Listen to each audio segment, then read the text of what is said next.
I see. You know how I was going like, like I was doing that noise. Chewbacca drum roll. But I had people were on Reddit saying like, "Oh, Adam's copying the Biggest Bros." Oh, is that a thing? I guess. To me, that's kind of like makes sense. Make a random noise for a little while to get it popping. Ladies and gentlemen, welcome to the No Jumper Show. Do I have ads that I got to read here today? Josh sending them right now. He's sending them right now. Got it. Hey, it's me, Adam22. Welcome to the No Jumper Show, episode number God knows what. And today we've got a esteemed panel of some of the brightest minds in this here nation. First and foremost, we have the mayor, Munchie B. Yay. The man himself. Big old deal. What's the big old deal? In addition to that, MacArthur Park's very own. Sending. The man who claims every hood. From everywhere, baby. Black, white, Sereno. He's all of the above. I'm all racist, too. He's in here. It's Lush One. All races except racist. In addition to that, you do not live in a jacuzzi. I got to start putting some thought to this beforehand. He for sure does. I got almost nothing going for me here. It's Aunt Hefe. Let's go. Man, you already know. On top of that, the only one bringing in the feminine energy in this day and age. She's got her Sam Altman Yeezys on. It's Tam. Burgers in the chat. Burgers in the chat. Hey, boys. And also today, I would like to point out, we have my statue that I made at Color Me Mine, Oh, okay. which I'm pretty proud of. I'm not going to lie. I love Color Me Mine. Yeah? That's so cute. It's cute, right? We went with the kids, and I went with the basketball, and then once I had painted it, I dripped red on it, make it look a little bloody, add some effects to it. Sedgy. Feeling pretty good about it. It's been on the shelf in my room for a few weeks, but I've brought it to the building. It's a piggy bank. It is a piggy bank, although I have not engaged with that element of its existence. We My should make it a dad- swear jar. I'm down with that. Yeah. My dad also made me a piggy bank at Color Me Mine. I'm going to post it. Your dad did. Yeah. What's going on with your dad? What's up with your dad? My dad's cool. My dad's the old man in the club. He is? Yeah, he watches this show. Really? He goes to the club. My dad dates ladies younger than me. I'm his youngest daughter. Whoa. What the hell? What's going on? That's My dad's very popping. interesting. My dad's popping. He's tatted. He lets me know about the clothes. When we went out to lunch, he's like, these are ASAP Rocky Ray-Bans. What? By the way. Yeah. All right. Fire. This is so interesting. Did your dad like smoothly remain a cool ass joint as he became an older man, or did he like have that break where it's like, oh, I'm 50, it's time to start wearing Versace? No, my dad. He He's always been always like that? dated like young ladies and cool people. So he's like, that's how I think he gets his energy. How old is your feel that. dad though? My dad is about to be 60. His birthday's coming up. Okay, Damn. okay. Yeah. Oh, gee, them young ladies keeping him young. Yeah. Keeping He him knows what's up. vibrant, ain't He got came him to on my that house. old I took man him to the time. airport. He's like, Amiri's. Oh no, like a whole Amiri fit. No, just the shoes. Hey, so how many daughters you got? 3. 3? Mm-hmm. He's giving Jim Jones a run for his money out Oh, here. would you say he's the oldest YN on He the might West have- Coast? He No, might my have dad known. is a little bit more spaghettini, like Sunday brunch. What the fuck is spaghettini? It's- Does everyone know besides me? Man, that No. sound like a drink or something. Les trying to find spaghetti. something to rhyme with it right now. Yeah. It's like a Sunday brunch thing for 94.7 The Wave, like classic jazz and like vacation. Really? Yeah, Oh. yeah. Every day we get a little bit closer to understanding the full Tam puzzle. I'm fascinated. You feel me? By lunches at Spaghettini. She want me to rub the spot, but she not a genie. Oh, see, there you go. Wait, but Man, I mean, get the fuck out of Yeah, that didn't land, bro. You should have It rhymes. bikini or Rhymes. something. who It could is work too. who is the oldest YN on the West Coast in LA? Ooh. Because Jim Jones has kind of Is it, been Ray like, J? Is it Ray J? Hell okay, no. that's a good start. Man. That's not the worst idea ever. But like, okay, just to put context, academics nominated Jim Jones as the oldest YN.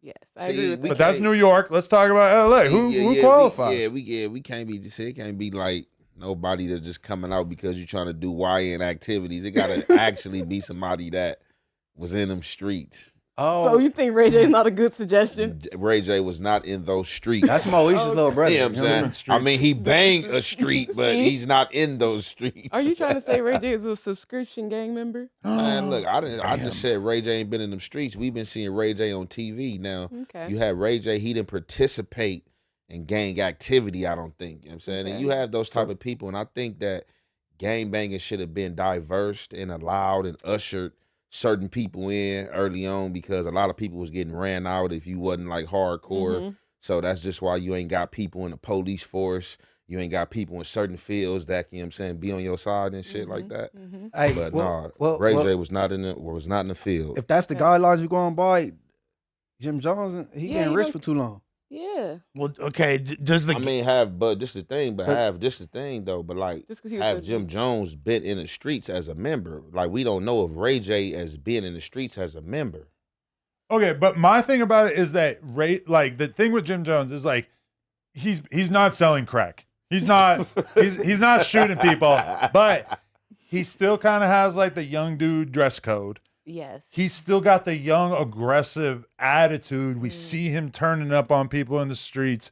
We see him, screaming on a dude like Academics, which is kind of what got him into this whole thing. When I think about people who like absolutely are not going to be called a YN, an old YN, even in the case of like somebody who's clearly like a street dude and stuff, it's because a lot of dudes, they get older, they start dressing a little bit more like their age, they act more their age. Jim Jones kind of feels like he's invincible to those forces. I was gonna say Too Short. He had a baby after 50. True. He still say bitch every other word. He's still hopping on songs with young people. Too Short can make the same song when he's 70 as he did when he Yeah. was 20, and it'll still be fire as fuck. What's You my feel me? favorite word? He been saying bitch for over 30 years. Honestly, I know he's calmed down the past few years, but I feel like the game was definitely heading towards that trajectory as well. He was in his 40s. He was like glimpsing at 40 and being very boisterous I agree and with that. engaging in beefs. And But I think So- Game is mega ducked off, chilling. He's At not this point, yes. outside. Yes. When's the last time you heard about Game turning up on somebody or doing some gangster shit to somebody? I feel like he's really like actively trying to avoid being in those situations. Correct. He talks about how he's off in Calabasas going to Trader Joe's like that. He seems like he's clearly been happy to leave the street shit behind. You See, know? Jim 5 Jones years just ago, had a though. squabble at the airport. Yeah, exactly. yeah, there's levels for sure. We got to think about the West Yeah, Coast. you gotta think about it. Yeah. He's kind of an anomaly because I don't really think there's anybody that you could really compare like out here that's still acting like Yeah. that at that age, really, for real. Cause our West Coast OGs be trying to like age gracefully a little bit, I guess. You got Snoop Dogg, he with Martha Stewart cooking. Yeah. feel me? Like, Yeah. Yeah. Ice Cube's in movies, are we there yet? And all that. Everybody. But Snoop Dogg Ice-T is the chilling. definition of like still making it clear he's a Crip, still True. maintaining many elements of the Crip presentation and aesthetic, has never divorced himself from that, but then at the same time has shown growth beyond like anybody, you know? But he still talking about make America Crip again. So that I mean, Man, here we go. No, that's his word. What if it was like make America blood again? No. Yeah. No, Shouts to Snoop. No, this is Snoop Dogg. That's his words though. Yeah. He making it America Crip again, but he cooking with Martha Stewart. So it's kind of like, I can't put him in a YN thing because anybody next to Martha Stewart can't be considered a YN. No, Snoop is clear. He's beyond Unk at this point. He's like damn near G-Pops. Well, He's he like- does. He has grandchildren. Yeah. And like, Snoop he- Dogg has like coached a generation of LA kids for football. So he's Yeah, we've been definitely, looking up like- to Snoop since literally like 4th grade type shit. Well, in LA, everybody coaches is a game banger. True. We No, got for Pop real, like- Warner and all that. Yeah. But okay, like think about somebody like Big U. Big U is like I was out gonna here say, I doing was- wild shit, being I involved was- in street shit. Never, always clearly was a Crip from where he's from, etc. But he wasn't really acting like if you just had a conversation with him, he feels like an old dude. And he wasn't that's dressing the like difference. Jim It's Jones. different than Jim That's Jones, the where it's like difference. he's still got that. Jim Jones has like young boy energy, Yes. 100%. NBA young boy, not just a young boy. Yes. You know, Literally. like them two in a room, their demeanor would be match kind of each similar. other. He Yeah. feels more comfortable, it seems like, hanging out with those guys than he does his contemporaries. Yeah. He seems to beef with most of them anyway. Well, you All say of that them. because of Cam and Mace. Well, I mean, yeah, not only his own homies, but he's always constantly into it, throwing rocks at Nas's throne and all that. He wants to be recognized the more pot. by the youth He's than he supposed, he's does supposed to old be heads. competitive though. Yeah, there's nothing wrong with You know what I'm it. I ain't mad at him for it, but that's just how he's moving. He's kind of He sounded drawn- dumb with the Nas thing, but Yeah, he's it supposed to was be competitive. yeah, like it's and then let him tell it. Oh, I just said that to manipulate the algorithm because I know how to stay relevant. I just got to say before we even get into any other topics, a quick shout out to everything420.com, the ultimate one-stop shop for all your smoking essentials.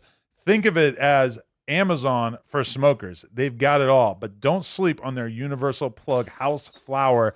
This stuff packs a punch. Tons of strains, top shelf quality, and smooth delivery. And they also carry names like Packwoods, Stizzy, and Cake. Big names. Plus wild deals like their $4.20 section and mystery boxes. Plus the shipping's fast, the packaging's discreet, and the app makes ordering way too easy. So grab the app, just search E420 in the App Store and use my code NOJUMPER for a discount. Now that I've said that, I gotta say, rest in peace to YCA 80 Bands, who has been on this podcast many times. Like I did one interview with 600 where he popped in and spoke for probably 20, 30 minutes. And in addition to that, he was on the news a bunch of times over the years. We don't currently really know almost anything about what went down, but allegedly a few hours ago, he was killed on Manchester. Just seen him. Out of bounds, You did. bro. Just seen him like 5 hours ago in this hood on 84th at the store. I was just talking to YC. Are you serious? Because I was just looking at his Instagram story, and yeah, he hasn't. His I last just post was seen like somebody 5 hours post that, ago. and I thought they was just playing because I just seen YC like today, like probably like 5-6 hours ago, like on 84th. He went to go Mm. get At some they weed store in that from hood. that smoke shop on Vermont, Dude, Yeah, Vermont he where? was a where he was supposed to be, Vermont, Manchester. he What was. smoke shop on Vermont and Manchester? Supposed to be someone Vermont and Manchester trying to get some tree.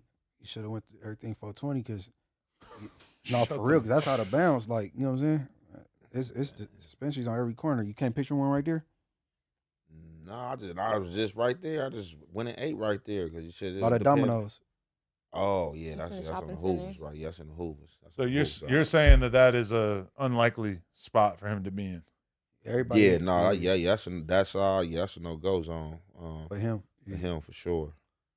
yeah. He'd been on the pod a couple times. Really dope dude, talented.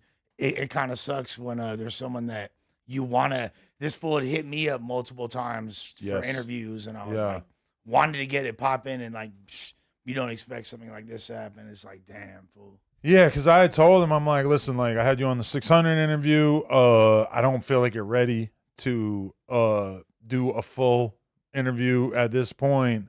And then some shit happens like that, and it's like, damn, Wish you would have did it now. yeah, if I knew there was a time limit, I would have fucking done it. But yeah, I mean, rest in peace to him. I know he did a cipher here, or not a cipher, but like a freestyle performance as well, I believe.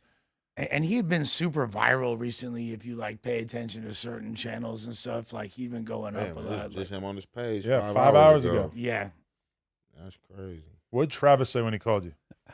he just said, why R.I.P. 80 Bands. Yeah. He got killed on Manchester. Blah blah You think 600 still talk to him, or do you think that didn't work out? blah. I think that they. So, per my understanding, he wanted to. This is the last time he had spoke to me about it. He was like cool with him still as a person, but wanted to do his own thing. You feel me? He kind of felt like he wasn't happy with the nature of the mentorship or managerialship or whatever relationship Okay. they had. Like he had complaints about it. He spoke about that on the show. You feel me? Like, but yeah. Yeah, I mean, it's tough these days. It's tough to make an artist How's hot. his music? Is it like I never heard it? He's a Is- pretty good rapper. Yeah, no, Okay. he was cool. Yeah. He was hard. Yeah. That's crazy. Rest in peace. No, yeah, I don't know. I was surprised to see because I didn't say anything to y'all or anyone when bro had hit me up, Really? and then I seen it announced You feel me? The homie had announced it, and I was like, "Oh shit, okay." I guess is because you never know when people hit you, like Yeah, no, definitely. I know, Lush, you were deeply impacted by D'Angelo losing his life as well. Let's talk about that because I'm gonna admit, when I'm looking at his top songs, I know a couple of them, but never really like went out of my way to listen to them. Y'all didn't fuck with D'Angelo. Hell yeah, Brown Yeah, Sugar, Brown Sugar. man. Yeah, that's the and song I other remember, I one. think. Lady. What's the one? What? Where How does it feel? How does it What? feel? that's the one when he was naked in the Yeah, video. the video. Yep, How does yep, it feel? Yep. Yeah. So like D'Angelo is first of all, arguably 3 classic albums. I don't mean R&B albums. I mean just music. You feel me? Brown Sugar, Voodoo, all those records, some of the best R&B soul music ever made. Bro never wanted to be famous. He just happened to be super marketable, so they like put him butt naked and tried to like blow him up, and he couldn't handle the fame. He was like a square like church fool. He can play a bunch of instruments. But Yeah, and he wanted getting strung the fuck out. yeah, because I was about to say, because you saying he like a square church fool, because like I was hearing like some of them songs that we like, he was talking about like heroin. Brown Sugar is Yeah. about heroin, bro. Like And like fact Devil's that- Pie. Yeah, He was yeah. doing heroin? Yeah. like all them songs, he was like talking to, like, if you listen to the lyrics, people was breaking it down, he talking about heroin, like, you know what I'm saying? 100%. That fool is a Okay, straight- that makes sense because That's- earlier out of the conversation they said it was about weed. I said, like I never heard nobody refer to weed as brown sugar, like being a little play, but it makes sense. Yeah, see, a lot of He was people, getting fucked up weed. when you think about heroin, you just think about the tar or the China white, but the powder is like a beigeish brown. They got like a brownish powder, so you know what I'm saying? A lot of people like a tannish beigeish powder too, you feel me? Tam, I assume your whole life you were listening to Brown Sugar thinking it was about Ladies. a beautiful black woman, right? Like that. Yeah. That's what I always assume. I guess I Yeah. didn't listen hard enough. Naive. I mean, Even I if think you it was a didn't, like, double-edged and- sword. beyond the whole tortured artist thing, kind of giving him an extra edge that you could kind of audibly hear through his music. One of the best uses of music of all time is at the end of Belly when Devil's Pie comes That's on. what I'm Like, saying. Yeah, ooh, Devil's Pie. that Best is of like Devil's Pie such a ever. powerful use of a song. Like at the end credits to that movie, I was like, damn. And it kind of just puts the whole movie in such good perspective. And you know what the crazy thing about that song, like not to super nerd out, but DJ Premier made that beat for Cannabis. It was like, yo, I want Cannabis to rap on here. And it was gonna be like a super underground, like hip hop type song. And bro turned it down. And then D'Angelo winds up using it and like turns it into a soul classic. But This is especially Yeah. sad because Angie Stone died earlier this year, maybe a it's few months crazy. ago, and they have a child together. So now this child's lost both of their parents in the span of a How few old months. was the kid? Got to be probably early 20s, maybe mid 20s at Man, most. that's tough. So Yeah, because he was Yeah. like early 50s when he passed. So pancreatic cancer, I saw. yeah, we got to start getting if you're not going to the doctor and all that Yeah. when we at that age, motherfucker. Like Hey, because this he that month, didn't right? have no beef with nobody. He September. didn't get, Awareness Month. Cancer awareness. Oh There yeah, you go. October. Yep. Yeah. it's like it kind of hit different when it's someone that didn't have beef with somebody or didn't have like any like repercussions in life that took him out earlier than just Well, that's most R&B people. yeah, it's just like it should kind of hit different when it's like close in age to you and all that. Yeah, no, definitely. Yo, somebody said in the chat that we got to listen to 80 Bands' most recent story because he's talking about No Jumper. So I'm gonna listen to it right now. Man, you niggas need to stop gatekeeping, man, on me.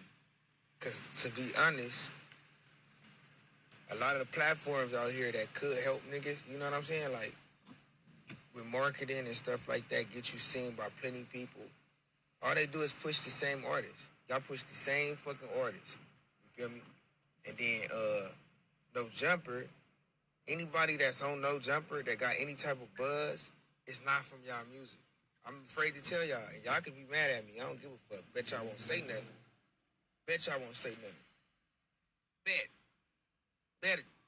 Be mad at what I'm saying and say something. You would not even want to rap no more. I'm gonna destroy your whole music career. Any nigga on No Jumper mad that I'm saying something about that shit. I'm gonna destroy you. But yeah, y'all only really popping because y'all got marketing every day. Let's be honest. If y'all left that shit, motherfucker would know shit about you.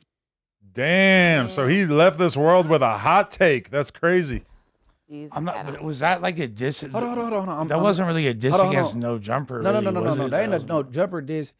I thought he. It's like the host diss. Yeah, so this to the host. He's basically saying that somebody like, well, I feel like the people that it might be able to apply to is somebody like Munchie or Ant, who also makes music. Mm-hmm. He's basically saying you might feel like you have emotion because you are no jumper, but really like your emotion is just from messy shit and whatever, which I mean, it's a podcast. Is he not talking about the other guests? Like not necessarily like I the think he host. said everybody. I seen him in person a lot, and Yeah, I'm not saying he's actually talking about you. I'm just saying. But actually, he recorded that like right almost at the exact time that he saw you, which is kind of weird because it kind of could be, but it could be seen as a shot. I'm not saying it is, but no. It seemed like I well, caught now it's R.I.P. yeah, rest in peace for sure. But I think it's our duty to try to interpret like what he. I'm gonna be honest with you. I see that, and I feel like he's seeing like the potential Baby Runner Munchie B battle that's potentially coming together. Okay. I feel like he's seeing something like that, and he's like, "Oh, all right. So if I'm gonna get attention in LA for rapping, I probably need to like kind of throw some shots because he wasn't really dissing anybody in that, but he is kind of like putting out a characterization of a No Jumper host, trying to like maybe stir shit up. He probably wanted us to respond to something like that today, so that he could get more attention on a song that he might drop in the future. Yeah, but if he was still living, I would have gave him the attention. Sure, I definitely would have said something too. No, I would have shot a song his way. You feel me? Like just to be competitive, because you can only be talking about a couple people when I'm taking Ant out because they cool. So me and Suspect, you know what I'm saying? You want to battle Suspect before he goes in? No. I'm saying another person that he could have been I'm dissing. saying about Yeah, Eddie Benz could have been talking about me or Suspect, and I was Yeah. taking Ant out of it because they straight. Yeah. I'm like, okay, that's what's up though. Maybe he's talking about Lush.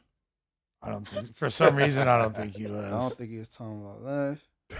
Yeah, I don't think he was. It's either me or Suspect. It seemed like, you know.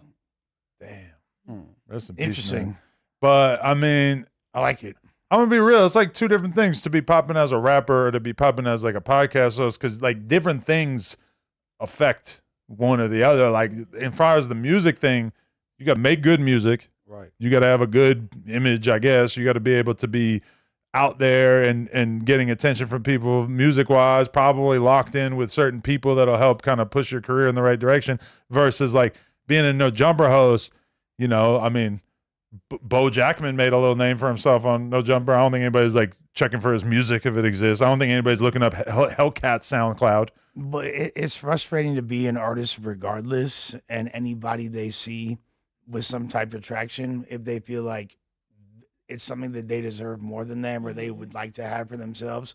Like jealousy motivates people in a lot of ways. And so when it's done in a competitive way, dope. You feel me? Save that for the fucking for the booth. Whatever energy you got. When people complain about things is when it's like becomes tacky and looks kind of unbecoming at the end of the day. Because no one wants to hear you cry about it. Like be better. That's my response to that. Like you got a phone right in front of you. It's pretty easy to get people to pay attention to you realistically. All you got to do is say something that's shocking that people can't ignore. And I kind of think that's the main point that I took from what ADU Bands was saying. And like that thing was like, a lot of people are saying shit to get attention, to get on, and da-da-da-da. I didn't think it was really direct. I feel like if he wanted to say like a specific message to somebody over here, he would have said it. You know what I mean? Like, I think it was more so just a general statement. Hey, but if you trying to do music, right? Like, okay, No Jumper being no boost. All you gotta do is have a social media presence, bro. Like, all right, Frosty, he be on the track and he make everybody laugh, dealing with the hoes and stuff like that. You know what I'm saying? Allegedly. Like, he market himself like they like just watching his Instagram. He gonna say something funny. Like if you got a social media presence some way somehow, like you'll be good though. You know what I'm saying? But it's like somebody like Frosty would, you know, if he could marry the social media shit, the antics that he has going on with the actual music, then I feel like his music could kind of really take off. But it's kind of like these are two separate things, right? He don't. I would like for him to take it. Take. It seemed like he probably lost some passion or don't take it as serious or whatever. But like, 'cause he got all these songs and videos in the millions. Like if he went harder, it'd be. You know what I'm saying? Because the Pokemon keep calling. Hey, no, but really, he should have played off that. you on some pimp ish, and then it's catch 'em all. Like I would have ran with it. Yeah, he could have easily had a fire Pokemon 304 song and gone crazy, but I'm surprised he didn't. But the Man. game is fucked up because now so many people pay for Instagram promo to basically make themselves seem like they're more popular than they are. And I see it all the time. And trust me, there are rappers out there that you, the fans, think are just cracking. They're super popular. You hear about them all the time. No Jumper posts them all the time. Say Cheese, Academics, etc. They are paying for posts. Now, it's not everybody, but there are artists who are really popular who are spending, I don't know, $20K a month or whatever, just buying Instagram promo to make themselves look more popular than they actually are. And I'm talking about artists who are actually kind of popular musically, but are still breaking bread to be able to seem more popular than they are. Because the thing about somebody like Frosty is like, he's got all these viral moments and shit. If he was paying these pages to post it and shit, it probably would. Like he could spend 5-10K with Say Cheese and No Jumper or whatever over the course of the next month if he felt like it, and he would seem like a way bigger level of celebrity. But also, like, does that make sense? Like, are you going to be able to make back that money? I mean, probably not, realistically. Well, right? wasn't he getting posted for free on those platforms before? Yeah, but it's kind of like when he was first popping off, people were looking at him a different way. They were probably paying attention to him more organically, right? I think that's the whole thing. I think when artists have a certain relationship with platforms, they expect that to always be the case, and they don't want to. They look at it as downgrading, like, or degrading to them. That's why it's crazy that Frosty turned on us, because we were like the platform that would realistically probably post his shit for free just because it was funny. And Yeah, then no, he kind of burnt the bridge. I think that, like, I think you said it right earlier when you were like, it's just a matter of finding that combination of social media presence while your music is out and you're viral for something else. And he potentially could have had that. The only thing he didn't do was put out music right now. If you could rap, a lot of people could rap, but you gotta have something about you that stand out. Other than everybody in jail could rap, be on the bunk, but like, what's gonna make you stand apart? That's what I'm saying. If you had like some, like, the it factor, a slogan, some social media presence. Like, I didn't pay that much attention to the 80 bands, dude. But like what set them apart from all these other gangbanger up and coming rappers? That's the problem, is that even if his flow is cool, I mean, in this day and age where everybody is so inundated with different content, different rappers, etc., I mean, you just got to do a lot to stand out. Okay, know? for instance, if I had the power to sign somebody that's from LA, and they was younger, it'd be Conrad and Savi, because Savi got the raspy voice, and Conrad, he got his own style. Don't nobody rap like Conrad. You know what I'm saying? It's his cadence, and he, like, you know what I'm saying? But like, everybody else is like pretty much talking the same shit though. I mean, yeah, it's definitely a really redundant era as far as like the gangster thing, like, had a big resurgence and will always be like a part of LA music. But right now people lean on it so heavily, and I think it's time for there to be another movement, something that's like a little bit more creative and different that we're going to see emerge again, which we see every few years from LA. So, Yeah, we Ratchet. We got this Eric Pop out and smoking nigga shit. We got the what's that, the hyphy movie at one point. Yeah.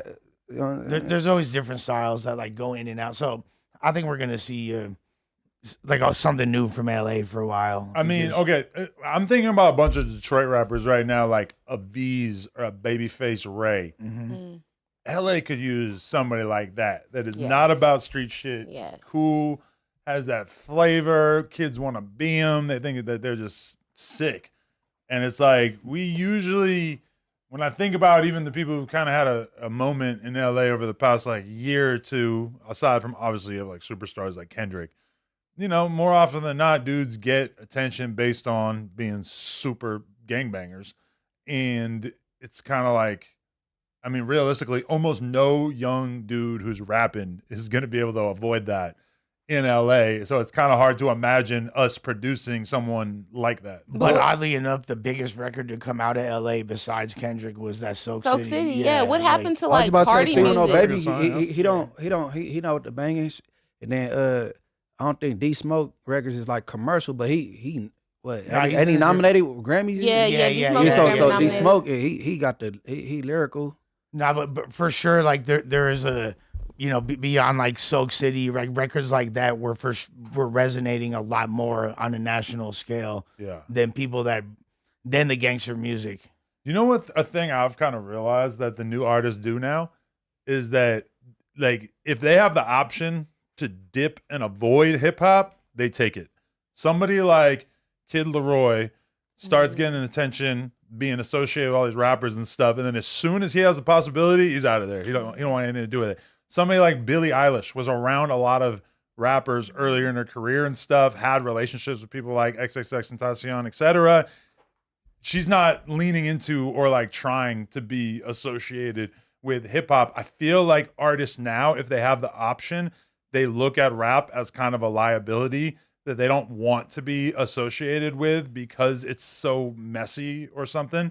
And I feel like back in the day, you rewind the clock 10 years, you had all these pop singers like paying for rapper features, because that would give them an additional layer of An validity, open them up to a bigger audience, etc. It kind of feels like it's the opposite now. I think you're kind of confusing them being like, no shade, young white kids that have a little bit of money and are just hanging around those people because that's who they liked before they got popular enough to like be backstage at music festivals and all that. Of course, you would want to hang out with the rappers and the cool people. But then once you get popular, you're still you. You still look like Kid Leroy. You're still Billie Eilish. So you're going to get popular in your lane of music. It's not like you were rapping. So that automatically kind of puts you in a different category just because of how segmented music is and how distant all those things are going to put you. If they're at Coachella again, she's going to be backstage with her friends, Tyler, the Creator, whatever other rapper. But It's they're not gonna shameless be- grifting, straight up. It's look at grifting. Post Malone. Like, Post Malone, MGK, Mhm. who wound up once he got sick of that and Megan Fox broke his heart, he came back. And I rock with MGK. Like, I don't want to like diss him, but I'm just saying, like, a lot of these people did that. That's a phenomenon. But now. MGK proved that he could I assume that he's got a lot of songwriting help and stuff. If you heard that song Cliche that my wife and child have listened to 5 billion times, it's like, oh, that is like a hit record designed, destined to be a hit record. I think he figured out, oh, it's way easier to write catchy pop punk type music that'll resonate with the young white people that like me rather than making hip hop music, which he was kind of floundering in. He wasn't exactly killing it. Although he kind of like left the genre on the heels of him arguably taking a W against Eminem. I mean, but that, Oh my God. that's a big Are argument. you looking at me like no? Because if you listen to those two songs back to back, I think it's kind of hard to deny. I mean, that's an arguable, but I guess, but MGK is No, hard but to I take think you're going to say that because Eminem obviously has this sterling reputation. But like somebody said that to me a few months back, and I listened to both of them side by side, and I was just like, oh, like I was crazy, like for acting like Eminem won this battle. No, MGK did his thing. No, Yeah, he yeah, did. I'll It say was- this. That's probably like the most, like the best diss track that Eminem's against gone Eminem. against. Yes. Who else has ever. had a W against Eminem? Which obviously it's a Mariah debatable Carey. W. Nick Cannon. Yeah. Mariah Carey smoked his boots for sure. Really? One- But yeah. she didn't put out Yeah. a song. Yes, did she did. Why you so Why- obsessed A with whole Yeah. music video. Oh. Smoked him. She dressed up as him. Right. Yeah. That's the biggest element. Delusional, all type of shit. That's the blueprint for that one song where Taylor Swift is dissing Charlie XCX on her new album too. It's basically like a "Why are you so obsessed with me" song. Charlie, But that can't instead come it's out. like, "Oh, that's cute. You're so obsessed with me." Yeah, well, I like it. I actually like it. yeah, I like it so much. I actually had to make a record about it and acknowledge it, and I'm actually now making you Man, bigger. what you as a don't result. like that Taylor Swift do, Adam? You actually know, like yeah. it. But I ain't never heard you say nothing negative about her. He can't. He said he can't. Tam, Your wife got you in check. You Tam, can't I'm say- about to turn up on your ass. You almost fucked up my family dynamic. Let's talk about that. Let's get into some good content. All right, we've been warming up here. Now I think we're getting warm. All right, so I'm driving home after last Tuesday. I'm excited to tell my girl, hey, we talked about Taylor for like 20 minutes. You're gonna love it. You gotta listen to it. Gave her the timestamp. By the time I get home, and keep in mind, she don't really know about Tam yet. I think I've mentioned your name a couple times, but she hasn't really like tuned in yet. I walk in the door, she's looking at me like this. She's like, so this girl thinks that Taylor was just going to be rich from birth because her dad owned a Christmas tree farm? I said, well, my parents didn't own a Christmas tree farm. Presumably, we'd be a little bit better off if we had a Christmas tree farm. She's like, she did not grow up rich. That's a crazy thing to say. She was a little triggered.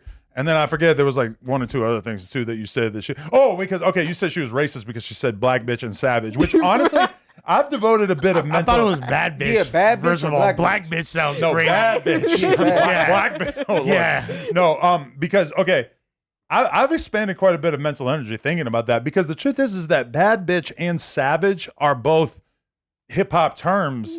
It's just been like 20 years. So people usually don't really think about them like that. Well, yeah, it wasn't Megan Thee Stallion and Beyonce just won a Grammy for a song called Savage. Okay, it but wasn't Trina savage, the baddest bitch. The bad savage, bitch. exactly. Oh, bad bitch Trina, and then Nicki Minaj. ChatGPT helped me with this. And then Savage. First thing that came to mind for me was Fredo and Chief Keef. But if you go back, DMX was using it. 50 Cent was using it. I said Webby. Savage. But yeah, that too. But whereas now, I mean, if you could hear Donald Trump say like, "Yeah, we just bombed these Venezuelan drug dealers," it was savage, and nobody would even think for a second that he was using like weird slang, because obviously it is a traditional word as well. But it's kind of like bad bitch and savage have become such common words that I don't think Taylor knew that she was doing a racism when she did that. Doing a racism. doing a racism. But so she wasn't mad at you, but she was like, "Wow, like the most I should have been in that room." The most racist thing she did was fucking get Ice Spice on Ozempic. To be honest with you, that was really Ozempic. That was bad for the culture. Oh my God. Ice Spice just like was around Taylor, saw how hot and skinny she was, and figured that she should do the same thing. And then I think How hot and skinny. You're a Taylor Glazer. I think Taylor should fucking be eating her oats, and you feel me, get a BBL, and then we'll see what's jerking. You feel me? Hit a few squats. If we're being fully honest, player. But do you think Taylor Swift would look better if she gained 30 pounds? Ooh, I don't know. In the right places. Maybe. That's a I slippery feel like slope. she is shaped in such a way that she's kind of like a tall, dangly insect. I'd like her to. I don't think she would look good. Like a lot of girls that gain 30, 40 pounds, they look pretty good, right? But like, I don't think she could handle it. I'd like her to accept the Okay, challenge. you said one negative thing. Okay. Yeah, I don't think she would Yes. carry All right. obesity well. She wouldn't look good thick, is what we're saying. I don't mean, know. It's a different type of thick. That Taylor would whereas I know girls in the adult industry who, from my perspective, are shooting themselves in the foot by being too skinny. Like you would look way better with 40, 50 extra pounds put on you. So that's just me. I think Taylor thick might be a whole thing. People never knew that Mandy Moore would look good thick. I don't know if you've seen her recently. Okay, maybe haven't. more. Yeah, she said pow pow. Yeah, was it Hillary Duff? Is one of those. Hillary yeah. Duff. Was her? Yeah. Yep.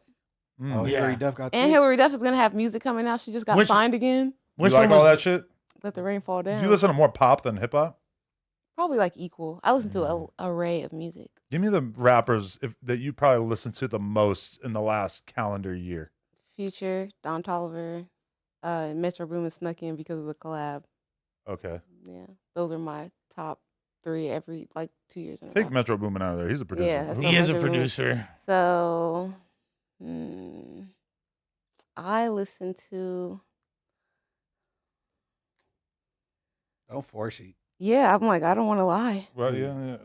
Yeah, Well, I guess I'm not going to be able to tell. yeah, anyway. just girl stuff. Cardi Cardi B. Oh, Gunna. B. Gunna? Gunna would be 3rd. Yeah. Okay, so you like the melody more so Yeah, than the. Yeah, Future, Don, Gunna. So if they're rapping about drive-by shootings, you're not really down. No, the closest I get to that is Freddie Gibbs. I love Freddie Gibbs. Is he Fire. doing drive-bys? No, he's like Alfredo. He's selling drugs. Drive-by mooning? He kills. He kills the ops. I guess in the drug deal sometimes. He's there's some skits in Freddie's music. Yeah, I Killing love Benny the Alfredo. Butcher in his music. Yeah, beef for currency. Yeah. Like currently or in the past?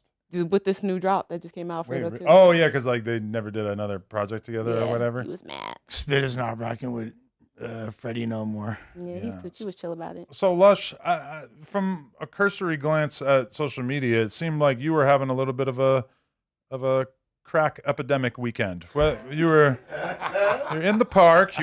I said in the group chat, and I noticed. I don't think you laughed at it, so I'm kind of feeling like maybe it hit a little too close to home. I said you looked like you were playing a crackhead in a movie. Oh no, I thought that was funny. It's Oh, just okay. like there's like way too much had passed by the time I saw the. So you're. I don't know what you tell me. What were you doing and why were you? Man. You looked like you were smoking something. No. I was just shooting a video. You feel me? Man, I was just. I guess people. Rob Banks directed my next video. That one's coming out. That's called Yoshinoya. Okay. Right in time for my Yoshinoya hockey jersey release. Yep. It's out right now. Cop that. Limited to 100. The pre-sales are going really quick, so get on it right fast. They $70. I like seeing a dude who's in his 40s embracing the 6'7" meme. So it's like super funny. Like Everybody else who thinks that's funny is in elementary school. yeah, no, like that was like kind of coincidental. That's like the address across the street. So Oh. yeah. But like it kind of worked out too. So it's kind of a little bit kitschy. I was like, okay, let me just make it 6'7" because 6'7". That's not why I did it for real. It's like it's all little references, I saw someone saying that you're trying to be the Skrilla of MacArthur Park. I think there's some like overlay with me and Skrilla, but I don't have like deities that I summon and you feel me, things like that. I don't, we're different. And did you just click your tongue over there, or you just? No, somebody has sent me. So Oh. basically, somebody has sent me some stuff on YC80 bands. So Oh, basically, What are they saying? yeah, I went to a weed shop in the Hoovers and shit. All right. Damn. If you know, you know. I wonder if 9 times out of 10 that would have been all good, and he just picked the wrong day. It would have been bad any time of the year. For Yeah. him, for his community going over there. You know what I mean? I mean, it really depended on who outside see. People not Yeah. saying him, but I like for real, like with these gang bangers, a lot of these gang bangers like that's out here today, they be trying like the little game, like if ain't nobody outside, circle around, ain't nobody out, come through, ain't nobody out, hop out, you know what I'm saying? And troll right here type situation. So, he probably was just sliding through, probably didn't see nobody out. Probably was going to get some weed and shit, and like you don't be knowing shit. So you might not see somebody, but somebody might see you. You don't know where somebody at. Definitely in they turf. So I heard Smack Coulda already ran into hollered at. somebody in there. I heard shit. Smack already hollered at Karen Bass to supply some information. Man, get the fuck up out here, man. Rest in peace, 80 bands, man. For real. Yeah, no, straight up. I'm gonna drink a buzzball. You feel me? In honor of 80 bands. He probably would want you to put down the buzzballs. No, I'm pretty sure. No. This is in honor of Ronan. You feel me? Nah, rest in peace. So, okay. Usually, sometimes on here we talk about our weekends. How was everybody's weekend? Anybody got any interesting tidbits about what was going on? I already accused Lush of being a make believe crackhead this weekend. On some real shit, I'm just like super focused on my project. I get driven by like artistic pursuits, and this is like the main thing that I care about is just this whole thing coming together. And that's kind of all I'm very singularly focused. I was in Vegas last weekend doing a gang of shit, and oh no, that was like 2 weekends ago. And then I was like shooting. I was just been working on this project, dude. That's like it. I'm super focused on it. What about you, Munchie? Our weekend was boring pretty much. It's a regular program. I ain't really had too much going. Just, chilling, gambling on sports. Okay. Tim got flued out, I'm pretty sure. Wait, what? I didn't get flued out. I flew out myself. Yeah, where'd you Yeah. go? I went to Phoenix. What was going on out there? My friend from elementary, my old next door neighbor, it was her birthday, and she just had a baby. Oh. So, we go to rally around our fallen soldiers, Oh. lift them back up. What, because she's left your little, like, hoe empire? Oh, Your mom? No, She's a fallen soldier. Like, what? she had a baby. So, when you have a baby, like, you don't feel like yourself. You might get a little sad, like, oh, this and that. Like, I'm a mom, my life has changed. I love my baby, but, like, I also still want to have fun. So you have to go and, like, hug your friend and, like, take them out.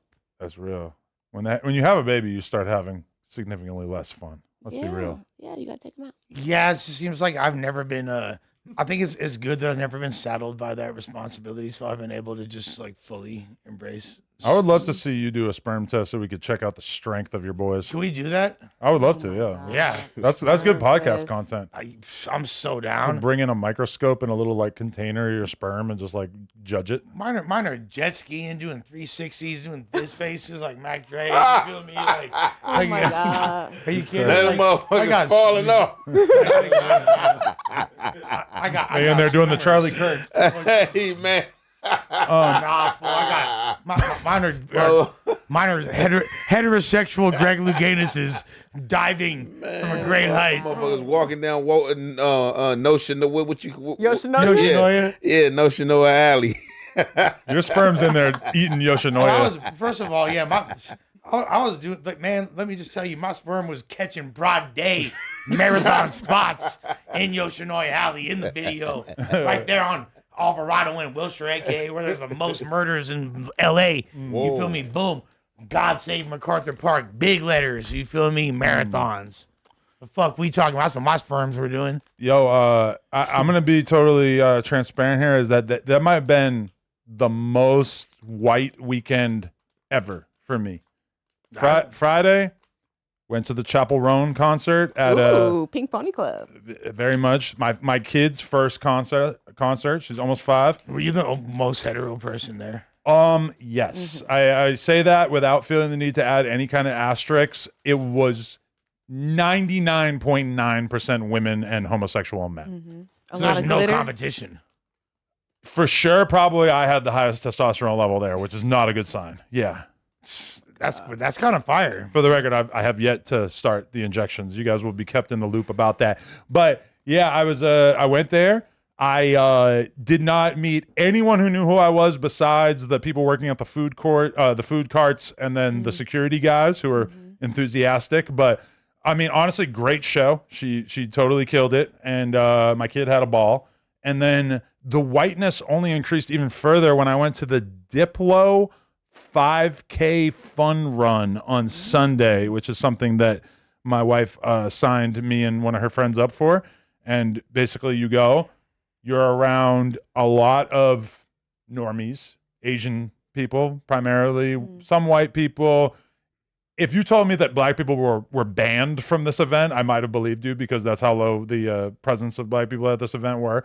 But you run the 5K through the streets of downtown LA, and then you end it at a big grass field, and you have Dylan Francis and Diplo DJing, and everybody who's now soaking from sweat from having to run the 5K are now dancing in this field and drinking White Claws. But that's fire because that's like a rave anyway. You're going to be sweating, so you might as well like.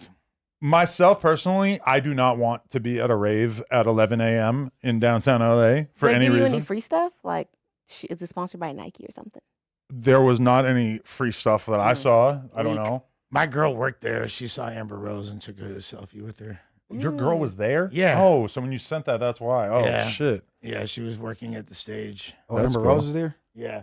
She's like, just take a selfie with me, Amber. This is probably like the most people that I've been around in LA in quite some time. And I was definitely impressed by the percentage of women that had BBLs because it feels like it's gone up quite a bit over the last few years. So certain advancements in society, we could just like actually say are great and overall benefits. Yeah, I'm not mad at that at all. I don't know which administration to attribute like that advancement to.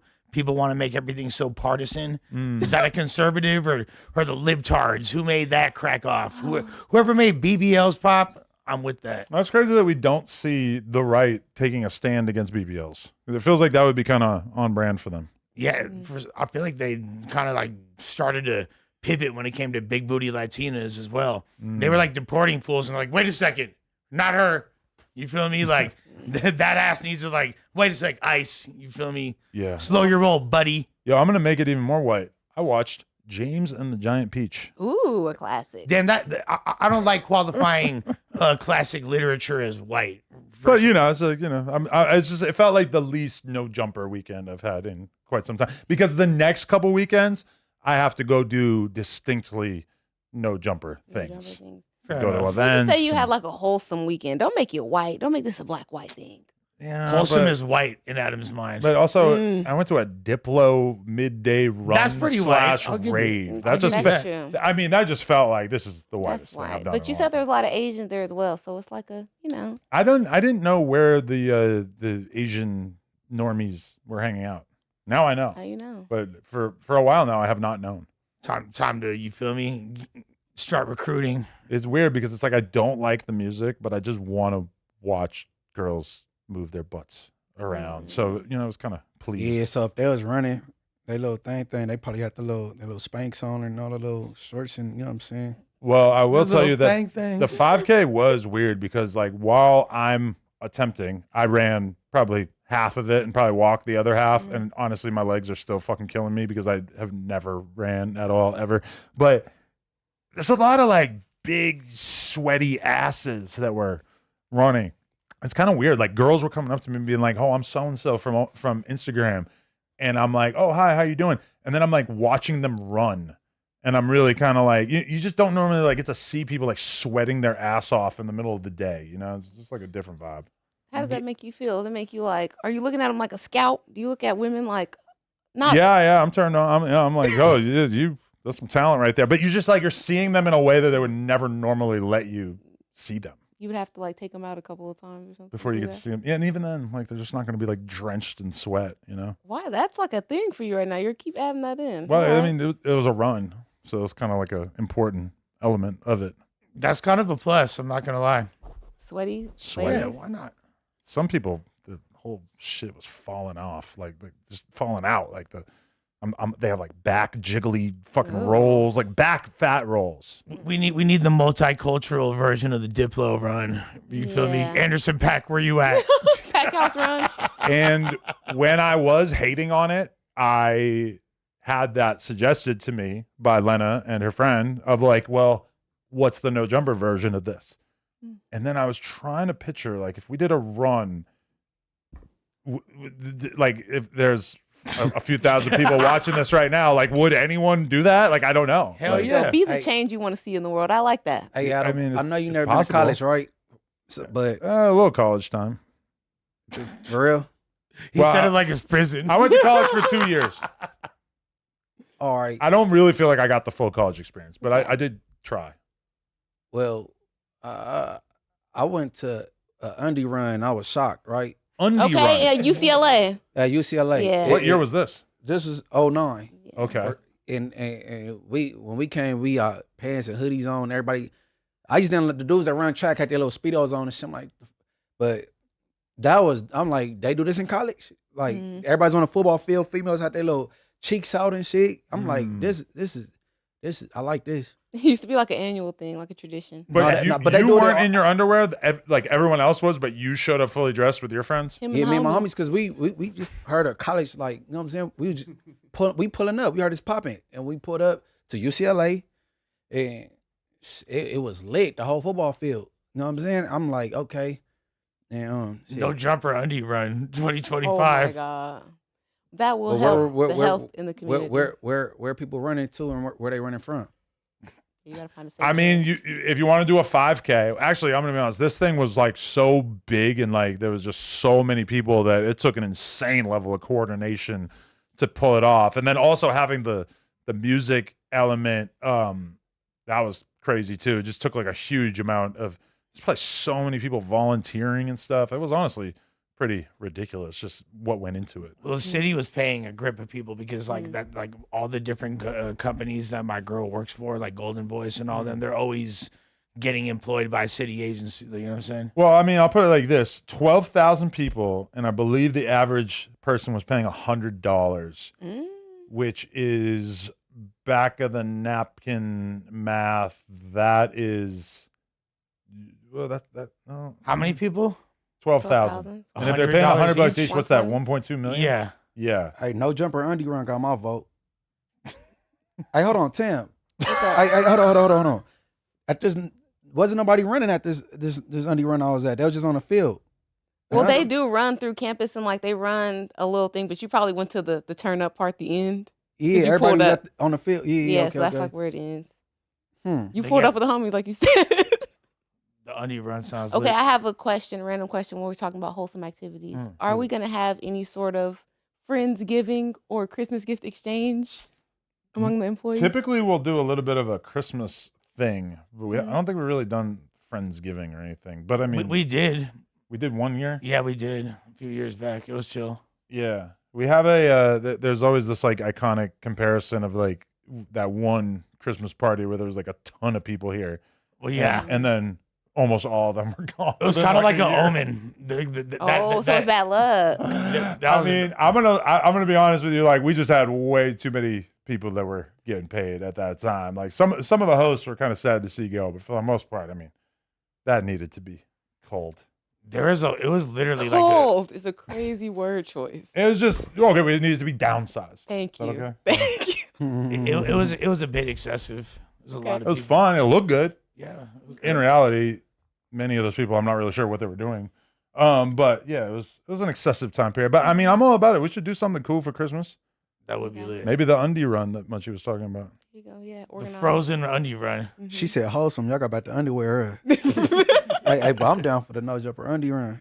I'm like, damn, but I You guys have to think gonna about it. bring Wasn't some nobody OnlyFans running, girls? but she said I caught the end, I guess. I'm gonna be honest. I feel like a lot of our fans are probably like overweight and probably What? wouldn't really want to be out in public with their underwear on, just underwear. I don't know. I just feel like because I'm thinking right now, if we did the run, which it's free, so it's like we would get to see a different level of people coming through if you do a free event versus like, we've done live podcasts in the past, but that's Sure. like $40 or whatever. If we did like a free meet and greet exercise thing, I don't know. I feel like kind of a lot of people go. We should do a poll. First of all, Would you go First if of it was all, in LA, Pan Pacific Park? That's a central location. Mm. come as you are, ladies. I think you should let them pick the It part. doesn't matter if you're thick or thin. All different shapes are beautiful. We ain't judging. You Yeah. feel me? Like it's Helmets, knee pads, all, all that. skateboards. Guys, Prosthetics. Prosthetics. Okay. I mean, I just want to know like how many people would go because it would be pretty cool. We should have a sign up and see the response. I had a chill weekend though. It was you on it. What'd you do? I went to our daughter basketball game. She thinks she want to be Juju. Oh, good. What is Juju? Juju Watkins. Juju Watkins. She played basketball for USC. Mhm. You know what I'm saying? So my daughter, embracing basketball. She think that's what she want to do. So, had to support. Went to the game. Then also this week I went out to the club. The homies had tricked me. You know what I'm saying? I'm thinking I'm coming out for the homie birthday party. I'll come out to the thing. We up there. Hey, man, they got Chef Boy in there performing. The homies, they performed, and they put me on stage, and I performed the song. Okay, I I saw got that. with the homie and shit, though. But, yeah, I didn't even know that I was coming out to perform. They was like, man, yeah, come to the party, bro. Woo, woo. We get there. They, man, like, hey, like 5 minutes for the song. Yeah, man, he about to do the song, man. You gonna perform? I'm like, Yeah. what? I'm like, I bet. So, No, nah, had I a saw cool little your weekend. pictures. It looked like it was Yeah, lit. It no, looked for like sure. that. No, I was Yeah. popping in there, definitely. It was going up in a little spot. It I was gotta look definitely. up Juju. Yeah, Juju Watkins. I Yeah. don't know her. She is allegedly dating Jaden Daniels. Who's Very that? cute. He plays for the Commanders. Is that that's Quarterback. not an NBA team, is it? Football. Oh, okay. You don't watch sports? No, Okay, that's cool. I like that about you. I don't know anything about all that. Hey, how did you run half of the 5K and you used to do BMX? You should be in better shape. So Is it because you're tall? the BMX part of my life really ended like 10 years ago, and I walk.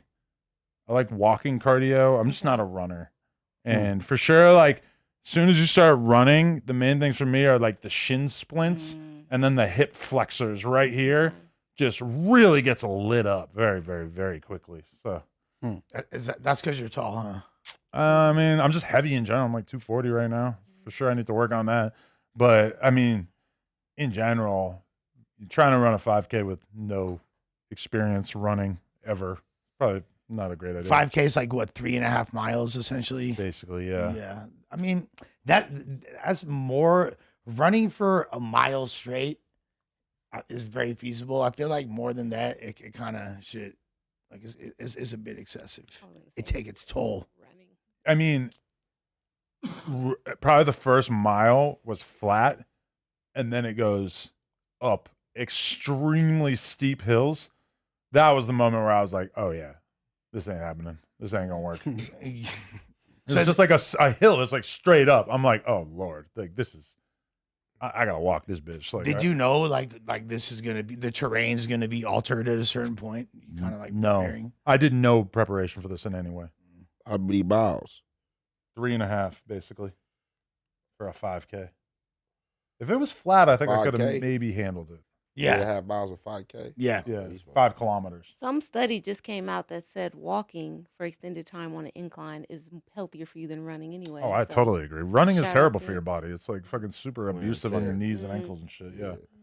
So like a lot of runners, like at some point, your doctor's gonna tell you like this is not a good idea for you as you get older. I just think that it's not that big of a deal. If honestly, it's about hitting that PR, brother. Just do better than your last. Like fuck anybody else. The race is against just you. You know what I mean? Like I was not concerned with like competing with anybody in terms of the race. yeah, no, for sure. I don't even think they were timing you. Yeah, no, I think you had to sign up in order to like get a certain time attributed to you, which I was not really interested in. I got homies that are super serious about that shit and have ranked times and do 10Ks all over the country and are Oh really? super into that lifestyle and what's it called? Triathlons. That's when it's crazy. Triathlons. I was at fire camp every morning. We'd get up every morning, right? Boom. We'd get up, have breakfast. If you want breakfast, right after breakfast, you would go do exercise, and then they'd take you to this site called like Mount Pardee, and it was a 10-mile hike. And at the end of the hike, so the first like 5 miles, you know what I'm saying, it's all flat ground. You just good. You jogging, you know what I'm saying? You got your Nomex, your backpack, all the little stuff. But the last 5 miles, when you coming back, you going up was what's called the elevator. And it was like, it sounded like something you was explaining, but I'm talking about this thing was like real steep to where like, if you like slipped anything, like and you was going down, like it was over with. You know what I'm saying? 10 miles? 10 miles every morning, for sure. Every morning you would run 10 miles. 10 miles. We had to do Mount Pardee 10 every morning. And what if you just like start walking? Like what if you just If you like didn't I make can't- tile, you fail, you was gonna get kicked out of fire camp. So just like this was like training for the fire line. So you actually doing the physical training and you gotta do the educational part, like the schooling training as well. So like after we finish that jog and all that, then we go to school later on to do testing and stuff like that. All this was to get on the fire line. Wow.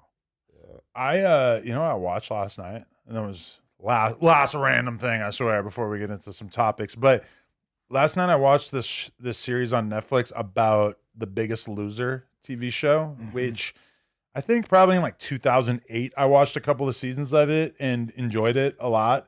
But going back and watching the documentary, like this is one of the craziest shows ever. So you take a bunch of fucking 400-pound fat asses who don't work out at all. Some of the people are like secret eaters. That's one thing I thought was kind of cool, is that Stashes. there was a guy who fat as fuck, but ate pretty healthy around his wife and his kids, but then every morning would go and get a box of fucking like a ton of donuts and just sit there in the car and just inhale them. So he's getting fat as shit because he's eating 3,000 calories worth of donuts every morning, but his family has no idea. They're thinking he's just, I mean, your metabolism's fucked up, whatever, I don't know. And but then they bring them on the show, and you have two trainers, Jillian Michaels and this guy Bob, who's like the gayest dude on earth, and they are in elite shape. They're super, super skinny, muscle, whatever.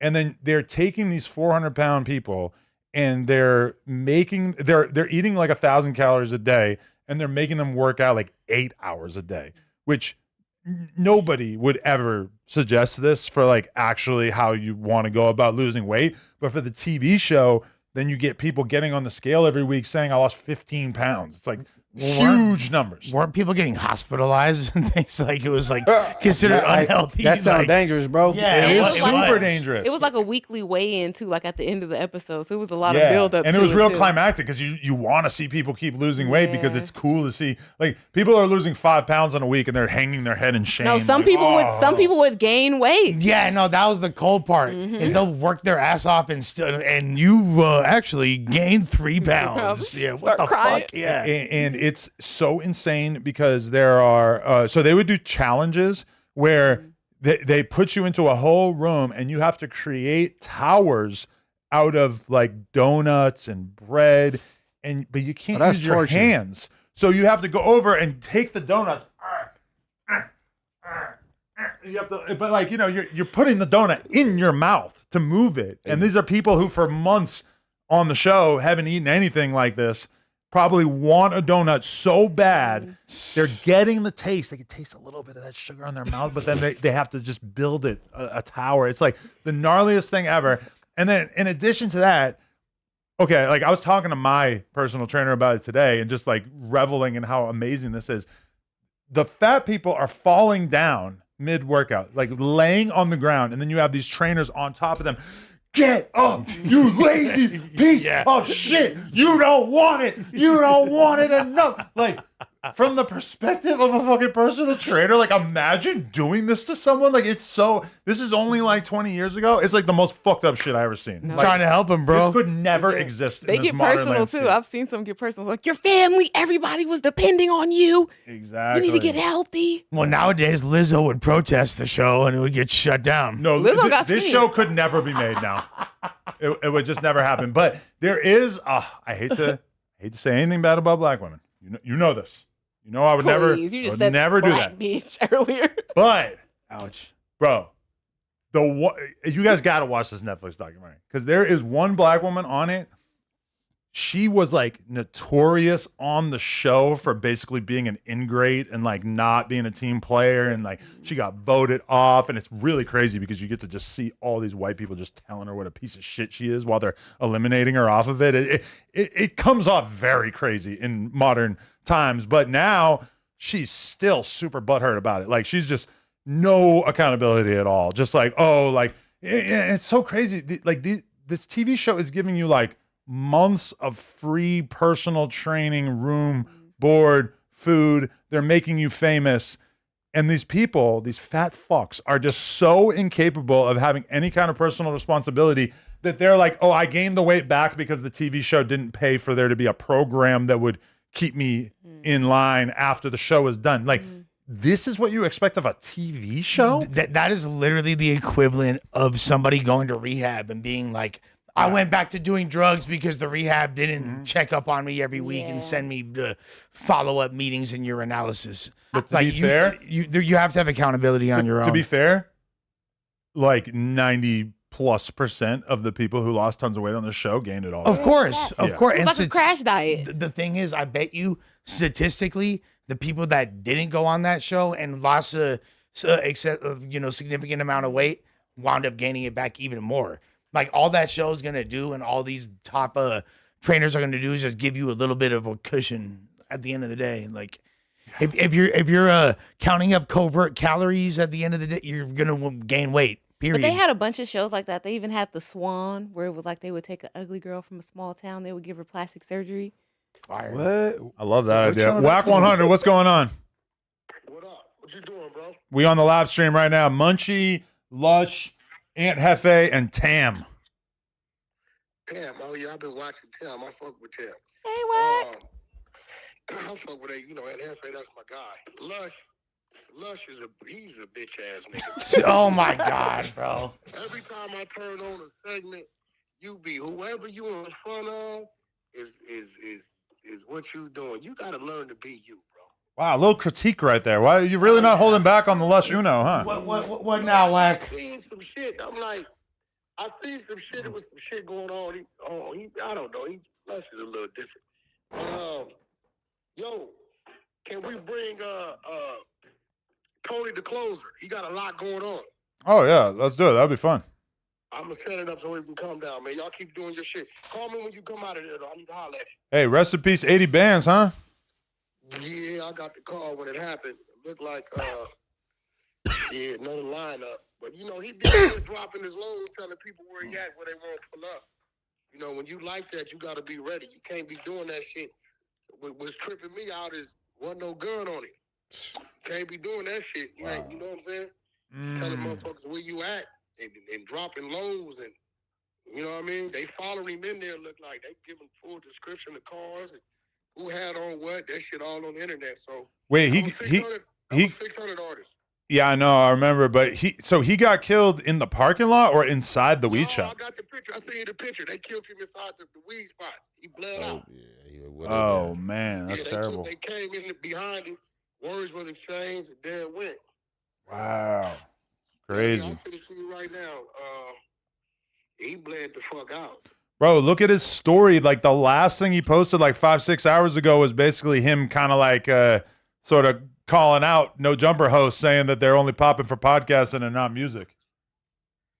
Who we talking about? Well, only rappers we got is Ant, Munchie. Lush ain't really a rapper. But see, here's the thing, right? These motherfuckers don't understand that the new radio, put it like this, if I had artists I was breaking right now, I'm not spending no money at radio. I'm going to spend all my money sitting here on these different individual podcasts. Nobody's listening to radio, but everybody's watching the podcast. YouTube is the number one watched thing on television in the world right now. It's a fact.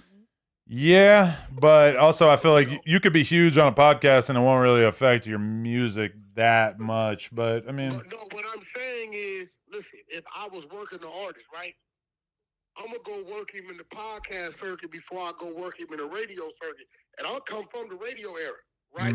So the guys that is rapping, that's podcasting, right? Believe it or not, it's helping build their thing.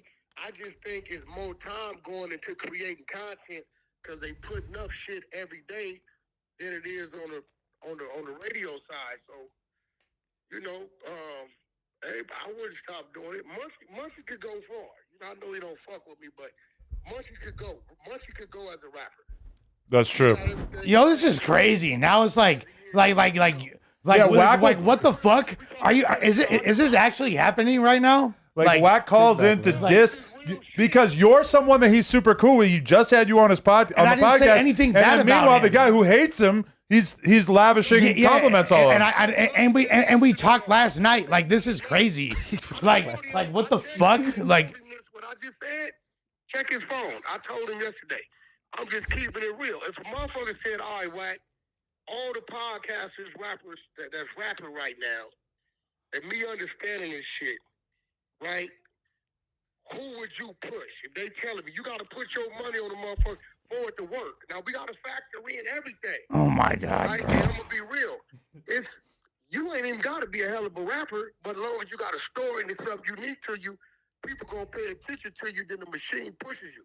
Out of all the ones, Munchie would be the one I would roll my dime on. If they telling me, nigga, it's your last time, who would you push? Because I know, for one, he's blind. For one, he come from the streets. He a blood. And believe it or not, the Bloods control the buildings. It's more Crip rappers, but the Bloods control the buildings. So it's real easy for me at that point to call it in and make it happen. Gotcha. Right. All right, yo, we gotta go. We got something going on, but I appreciate you, bro. Yeah, hit me when you come out of here. I need to holler at you. All right. We don't really have anything going on. I just, Munchie, thoughts on that? I don't know. You're trying to gas you up a little bit there. Yeah, stream Beauty and the Beast, Munchie. No, he said that last time. Remember Snoopy was here? He didn't said that before. I never said that before. Oh, shit. They got him, like, right in the doorway to this fucking weed shop. Like, there's a picture right next to Domino's Pizza. of him laid out in the Man, doorway that's a with toxic fucking back and blood all forth over right the now, ground, man. bruh. Wouldn't have been over there. Manchester and Menlo. God damn, Yeah, that's that's crazy. Anyway, yeah, Lush, how you feel about that? Like, It's like really, it's just like strange at this point because I don't know. Like I guess that's his new shtick. Is it funny? I mean, I'm Or gonna be should I- real. Like, you are deserving of at least some criticism, but it is funny how people have no filter for just telling Lush what the fuck is going on, like what they think of him, or even like throwing some pizzazz on it and like things that I don't even think they really think.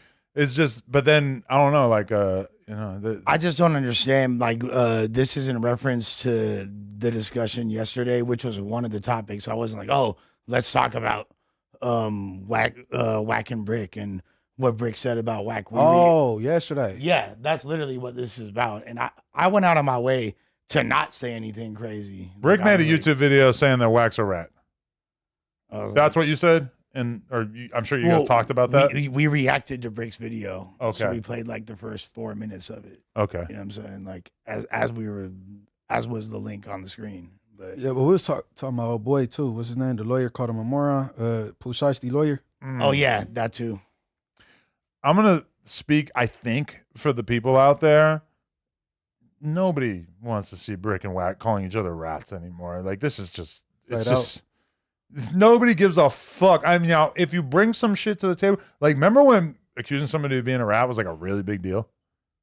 And now it happens all the time and nobody even pays attention because unless you got some real good facts, Well, it just don't really hit. I mean, like I said, that's like one of the primary purposes of the exposers, right? Is to Expose rats. and people of that nature. So it makes sense that anything is going to, and this is what I said. I said, I don't know if I believe, and I don't know for sure that Wack discussed that because it would make sense. A lot of people were confused. Damn, like I thought that he was going to be locked up for longer. Like what's going on? So Wack raised whatever questions he did, and I mean I didn't know. We talking about Pooh Shiesty. Yeah, I didn't know Pooh Shiesty had ever been called a rat or anything like that. But that whole thing was news to me when we saw the clip. I think the thing is with Pooh Shiesty, right, is the proffer hearing, right? I think they saying he had a proffer hearing. So, like, when you in the feds, that's something that you don't want to have because, like, somebody, like, was trying to, like, because I did a segment on it, so somebody, like, tried to get at me, like, hey, bro, like, you know, this the case. Pooh Shiesty went down for this. He did this.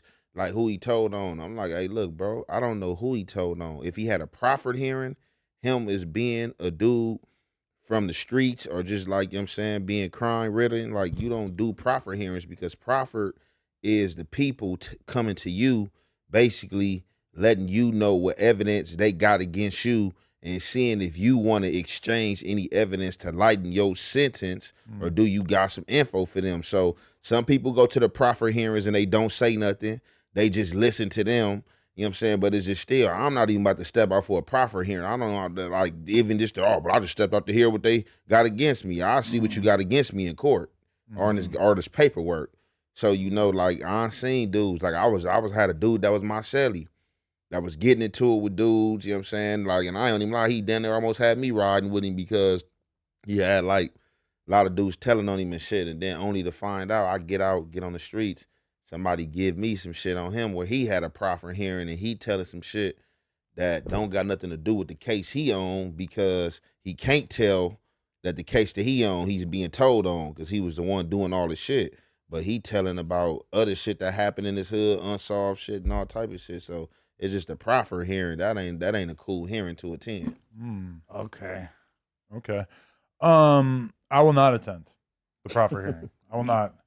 But you know who is a rat? Because I watched a documentary over the weekend and just, you know, it's crazy because it's some white people shit, so they just act like it's no big deal. But Charlie Sheen, big rat. He told on his plug. Yeah, well, the prostitute plug, but yeah. Oh, he saw. Heidi Fleiss. So Heidi Fleiss was like a famous madam at the time, and I guess he paid her with a cashier's check. So he writes her a check for whatever, how many thousands of dollars or was it a travel check? I forget. But either way, that like triggered the investigation. And then they told him like, you're going to get, 5 years or whatever, unless you take the stand against Heidi Fleiss. So he's like, I had no choice. He's like, I had no choice. No, it was so good from the perspective of like hip hop where we talk about this shit every week. The fact that he was just like, look, I had to, otherwise the feds come. Otherwise I was going to have to go to federal prison. So I had to tell on her. It's just kind of like, yeah, that's ratting. That's what these motherfuckers are talking about. It was kind of surreal to see somebody just admitting to it, even though he's not a street dude. So I guess he can just admit to it. But it's like, bro, so this is kind of like a good example though, because he was engaging in illegal behavior, purchasing prostitutes. Are you allowed? Like, you have now engaged in a criminal conspiracy as much as you don't want to think of it this way. He is engaged in a criminal conspiracy. I could imagine why he thought that wasn't like a real crime. I'm not about to go to jail for, you know what I'm saying? Because I think in his head, it's like, well, I told the truth. It can't be that bad to just tell the truth, right? Like telling the truth ain't that bad. I bought that thing. Yeah, well, cashier no, but and check. she handled the service. She Who pay for pussy with a check? He heard.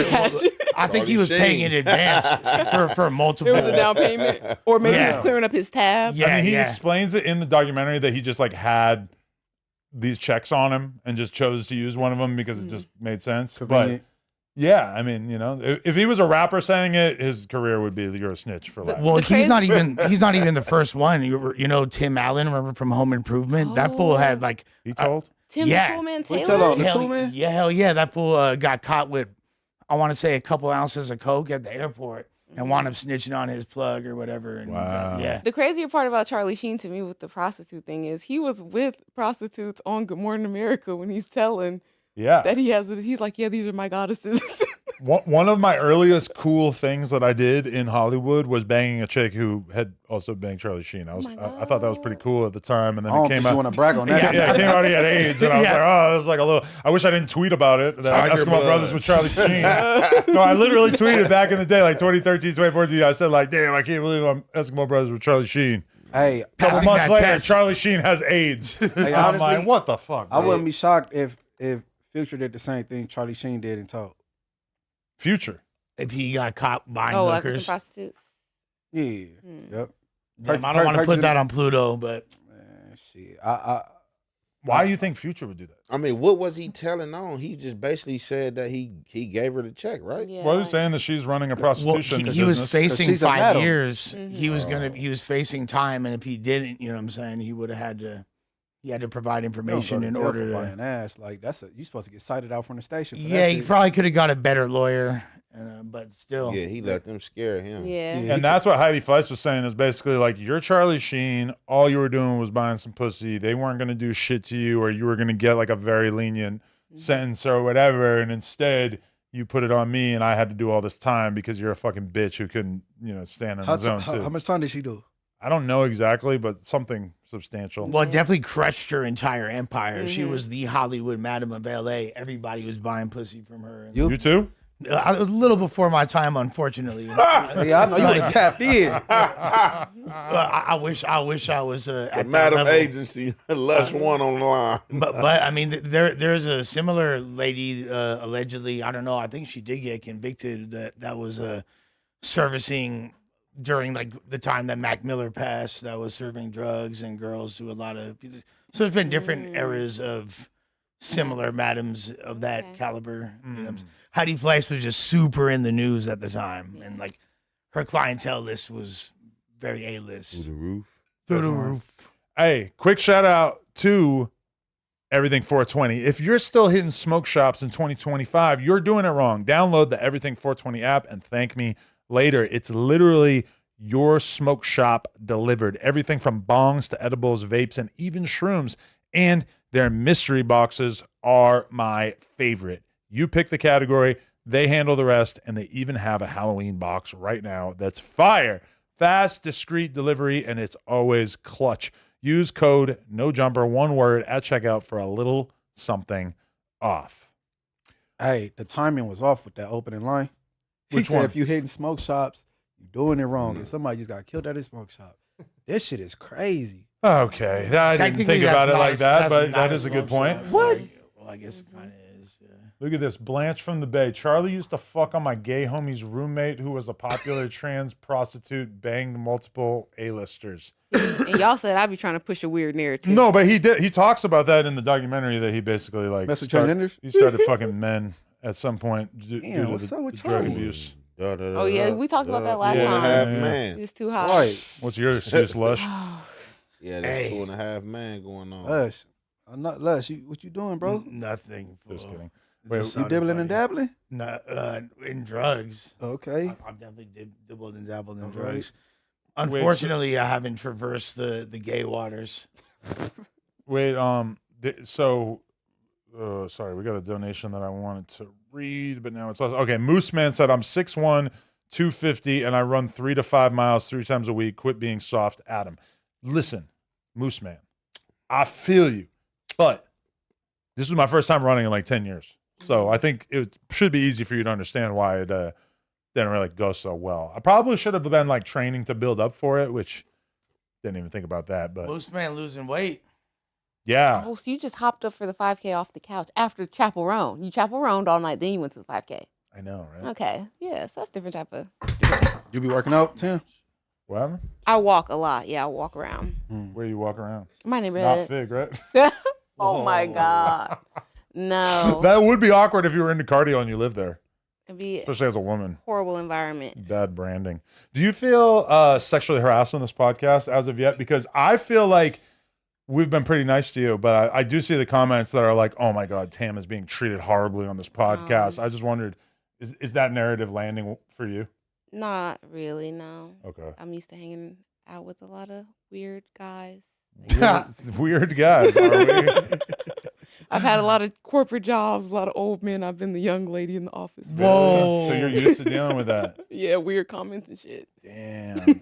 Yeah, I mean, she said Pops is like Bill 60. Cosby's in the office. Pops is 60, rocking a mirror. He's knocking down 25-year-old OF baddies. So yo, if podcasts existed like at the height of Bill Cosby's fame, he would have been putting the Spanish Flying Girls drinks like mid pod and just laughing. They'd be passing out and he'd just be like, No. Damn, Bill. so many things that we didn't like get to see because podcasting didn't become popular until like mid 2010s. You couldn't Bill exactly. Cosby just had a weird ass fetish, some shit he probably could have paid for.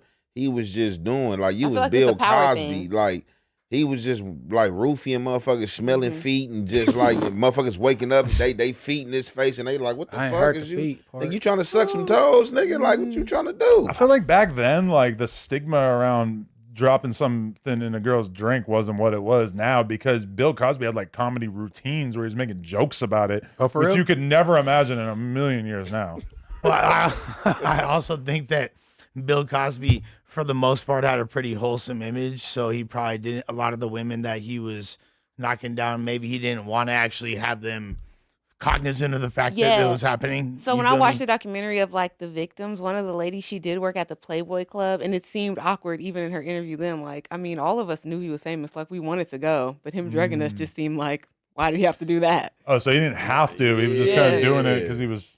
Like he some said, he weird wanted shit. to cover up. Like he don't want you to remember that you was fucking Bill Cosby or whatever weird type shit he shit did to you. because this is Dr. Huxtable. Mm-hmm. You know what I mean? Like I this think is that's just his kink, Man, bro. fuck that. Dr. Hustable got a freaky side. Yeah. Shit, Clearly. man. Look, it's But he doesn't freaky want anybody to Huxtable be able to shit. come out and like tell the story. All they could tell is like, oh, I fell asleep. I woke up. I didn't know. this isn't to Tell justify him the like the pudding. yeah exactly. I It's not think to that was just justify his his thing, actions. though. I think that was just his kink. Like he don't like his fish squirmy because Oh, no, because if you at in that type of environment, you're not a saint.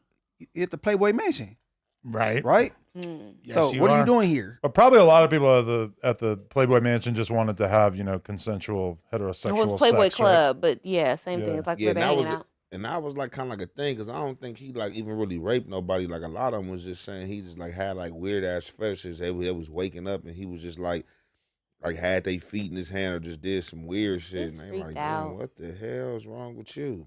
Well, it's like if the ability to consent is removed, then it kind of like changes the whole equation. I don't know, becomes some other shit.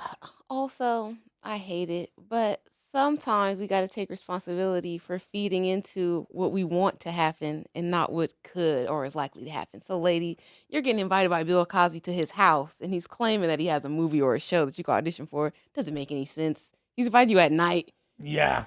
It's weird. Nobody else Bill there. Cosby don't watch you on Hey, no damn show, girl. That's why a woman is needed. Because if that would have came from anybody else, you know what I'm saying? In here, it would have looked like, oh, you condone it. Nah, for real. And they like, might say, like, I'm not trying to victim blame either, but some shit is common sense. Like, when you got there and there was no other people, there was no camera guy, you would have been like, all right, like, let me get my phone.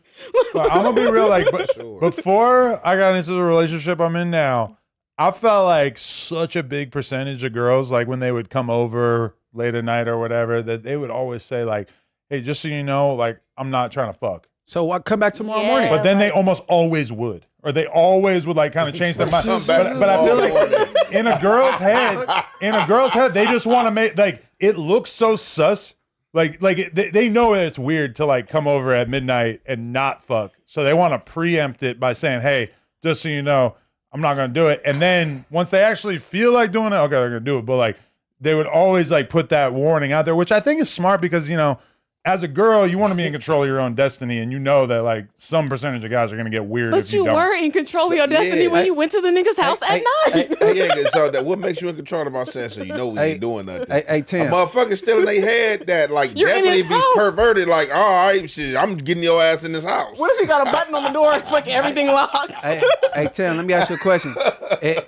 Am I wrong for thinking I'm automatically supposed to fuck because I flew you out? I feel like that is a crazy expectation of a girl to have, to think that's not what he expects. Exactly. You could play naive if you want and Play think, oh, naive. he's trying to get to know me, or I oh, he could do that got over the money, so phone. he's doing this and that. But where are you gonna sleep? Did he get you your own room? Nah, hell no. So it's like, all right, then you came out here to fuck. So okay, like you meet a guy, you start talking to him in the DMs. He lives in Miami, and he's not like some super baller or whatever, but he says, hey, like if you want to come out, I'll fly you out and get you a hotel room, or I'll fly you out and you can stay at my place or something like that. Are you by agreeing to that? Are you essentially basically agreeing to have sex? Because it would be pretty awkward to not have sex in that. I feel moment. like if You just went across the whole damn country, That'd be pretty and he paid awkward. for it. that I mean, it's kind of you really can't look at that guy as just like a total psychotic piece of shit for expecting some pussy. Let's be real.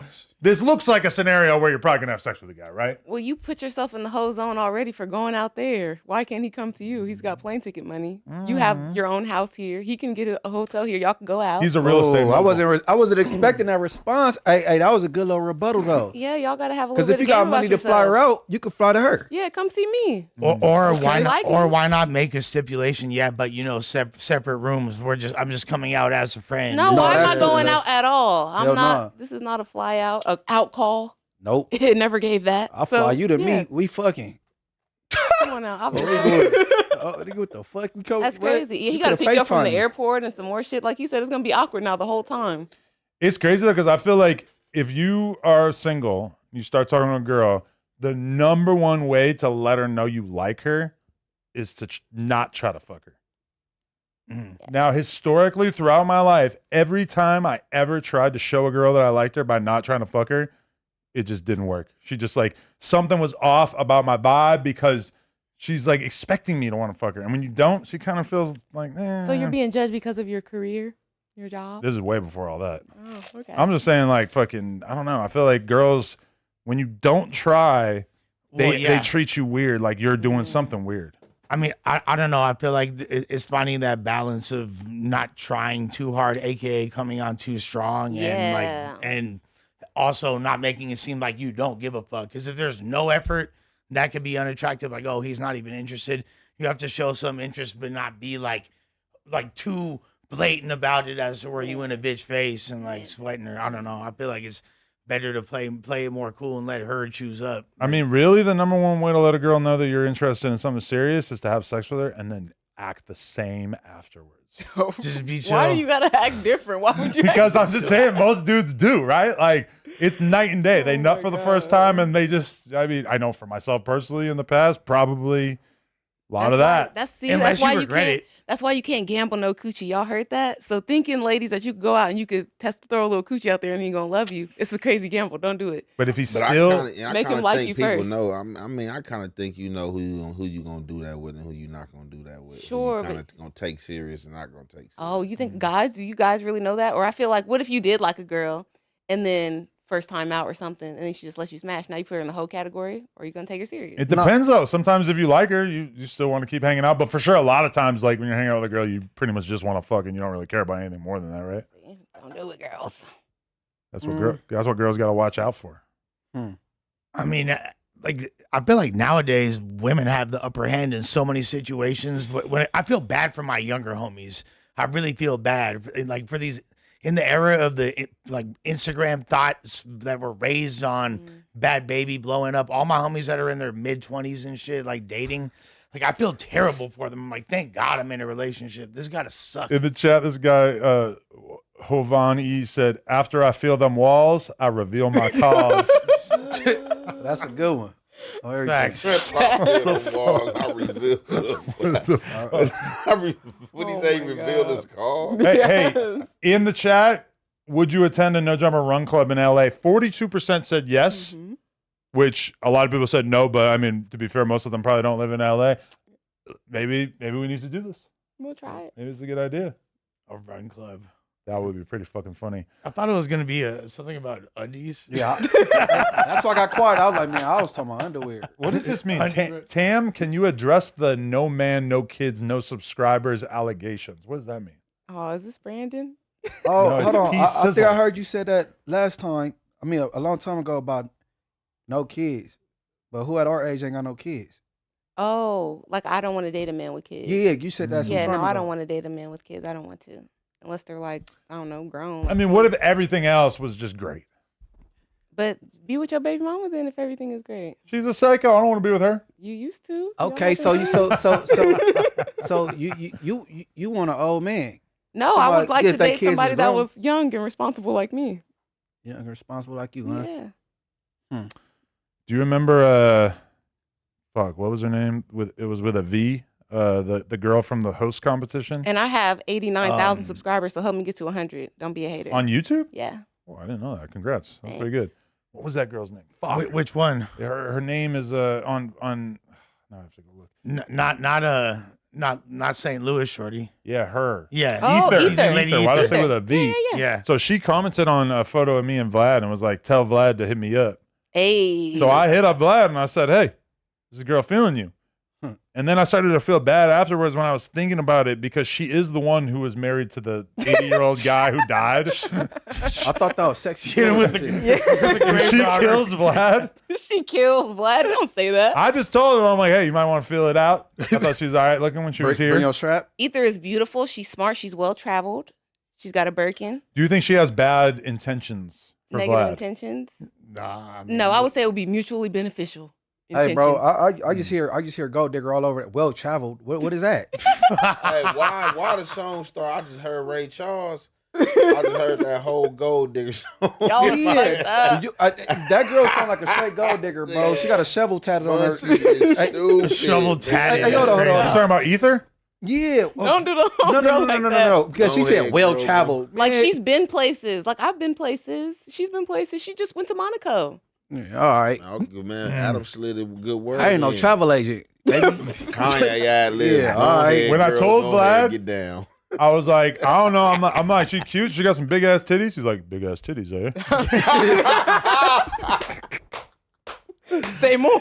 Because he had looked at her Instagram, I think, but I don't think he had noticed huge boobs. You need residuals on that one for sure. Oh, that's a good point. Yeah. Call me up, Vlad. I'll pick her up after.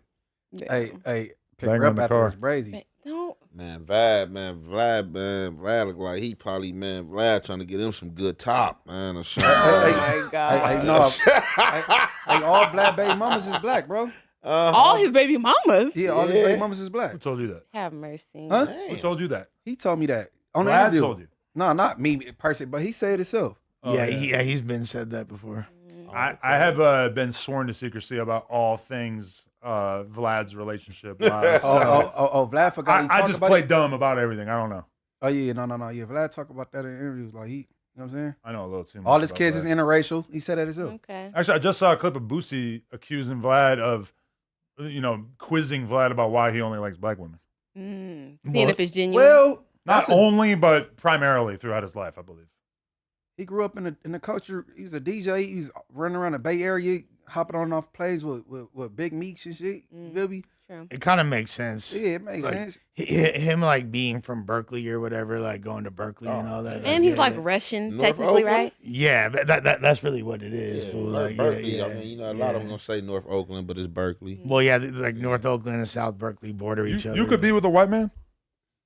Yeah, I guess that's what I'm considering this year in It's- 2025. Why you consider? Wow, you think that might be the only way that things are going to work out? But you're done with the brothers? I'm not gonna say that, Oh, especially not Lord. sitting next to you. I just feel like there's not, in my experience, black men that like make how much I make and stuff. They want to get treated like Jesus, and Huh? Oh. I can't really, or they want like an involuntary sister wife situation.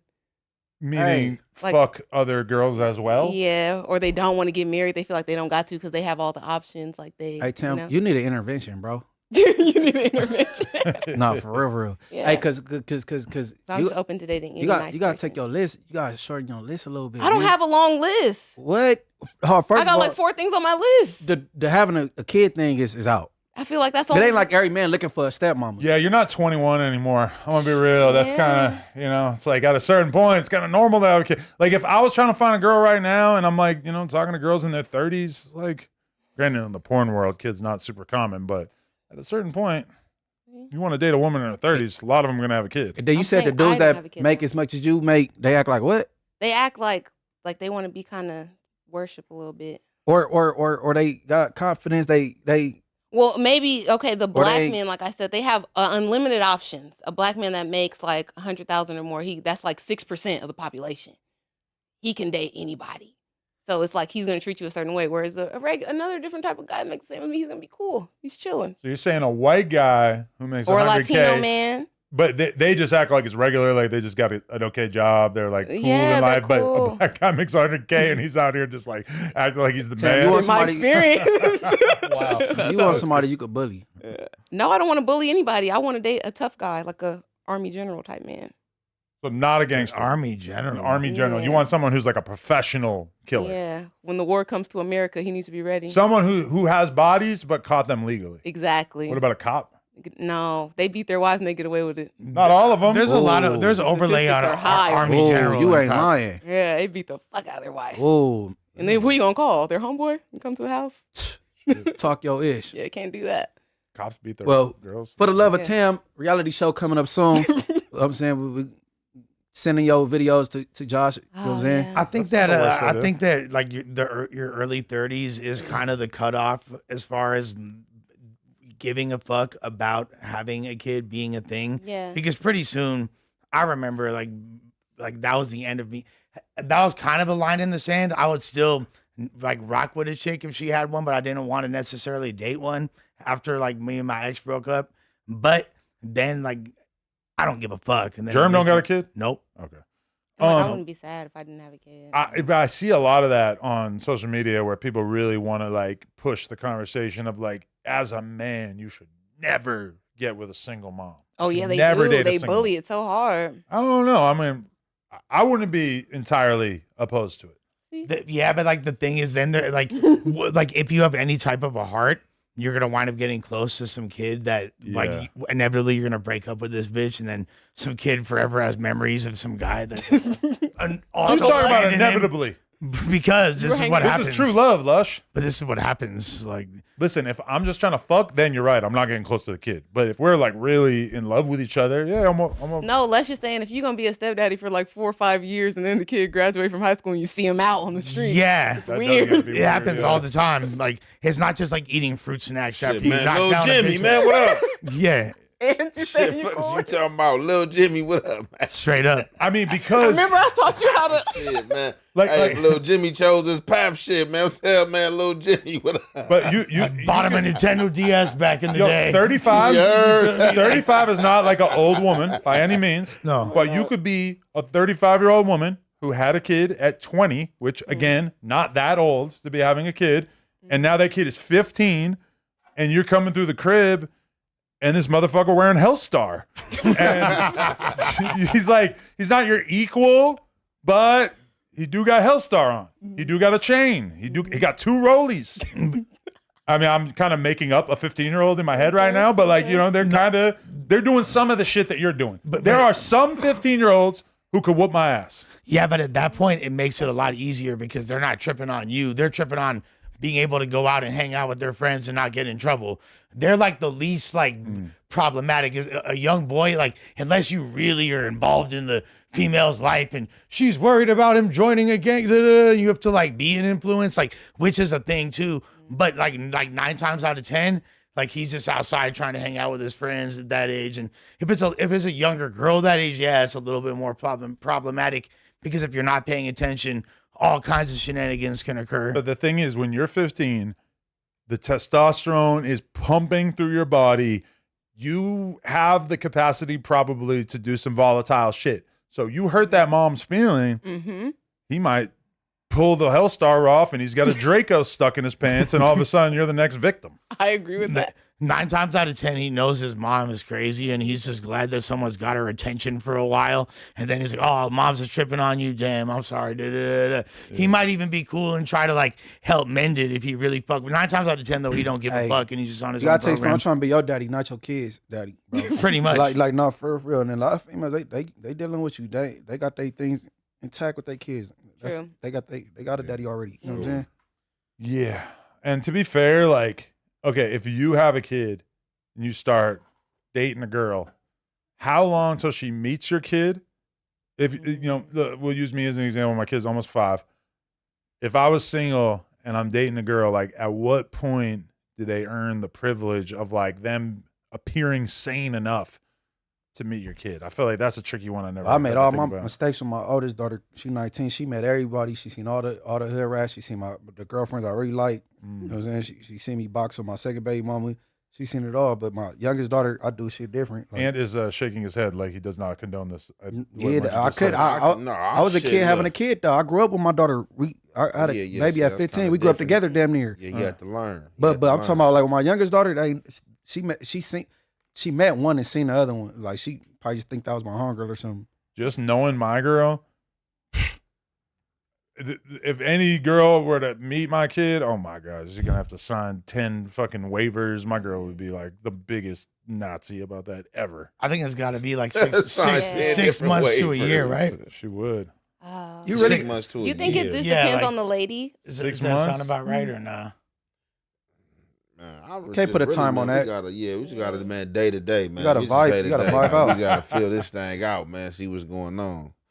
I mean, let's say you You had gotta the know who kid you're 3 dealing days with. out the week, and you really got a girl. Like, I mean, shit. At some point, it's gonna get hella awkward having to keep them separate. See, that's what. See, I have full custody of my daughter all the way Yeah, up. then My it's oldest even daughter. worse, So yeah. how do I keep that separate? Yeah. yeah, I do feel like with dads it's a little bit different because like I met way more of my dad's like girlfriends and stuff than my mom would ever bring around us. Well, like one of my homies, like he was with his baby mama. They got 2 kids together. He wound up moving in with his new girl. They had broke up for whatever reason. And at first, when he would visit his kids weekly, like a couple times a week, but he would never actually have them. But then at a certain point, he started having them stay over. And then, of course, they developed a relationship with the new girl. And that's like, I don't know if like it's considered a stepmom or just another. I don't know what that's considered, but she's like, I guess that's now a thing. It feels like there's like a wealth issue with this too, because it's like if you live in a fucking huge house and your kid got their own room and they're on the iPad, they're kind of, you know, and also the age of the kid too, because if your kid is 10, then it's kind of like a lot less weird. Whereas if your kid's my age and they're still just soaking up everything, I feel like, you know, but also it's like if you live in a 1-bedroom apartment, you know, your kid is exposed to literally everything that's happening with this girl. So it's kind of, I don't know. I feel like that would be a lot more worried about that. But they're gonna like be way more aware of what's cracking at age 10 than they are like at Well, I just know these females, they gotta take more precaution than the dad, more so. You know what I'm Yeah. saying? Because you just don't bring everybody around any dude around your kids. You know what I'm saying? Right. And like, especially if you got a daughter.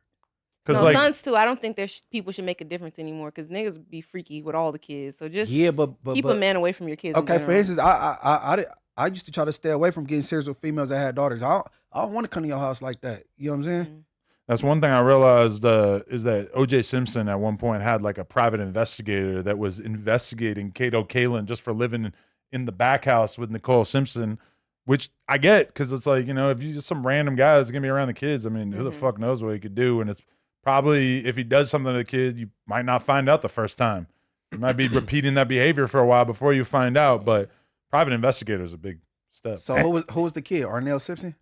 I don't know who I the kids believe were. so. But Kato turned out to be solid and never did anything weird or like flipped on him, and like to this day or like to the I very got a end. Kato Kalin interview this week. Oh, for real? I know Kato. Okay. You do? Yeah. Coke yeah. stuff? Like we know each other through similar circles. But not like Charlie Sheen? Not like They were Charlie. close. Yeah. But yeah, I know Kato too, real good. I wonder if Arnell looking good today. Who's Arnell? O.J. Simpson's daughter. Yeah. Oh, okay. I don't know the names of Tupac any of was the hitting that kids. shit. Tupac was... Tupac was like hitting everything at that time. Yeah, he was hitting to be O.J. fair. Simpson's daughter, Arnell. Tupac was a menace. I like it.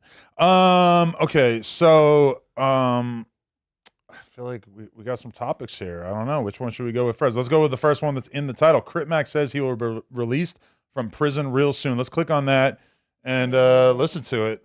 And then after that, I'd really like to talk about Lefty Gunplay knocking out a smoker. Smoker on smoker violence.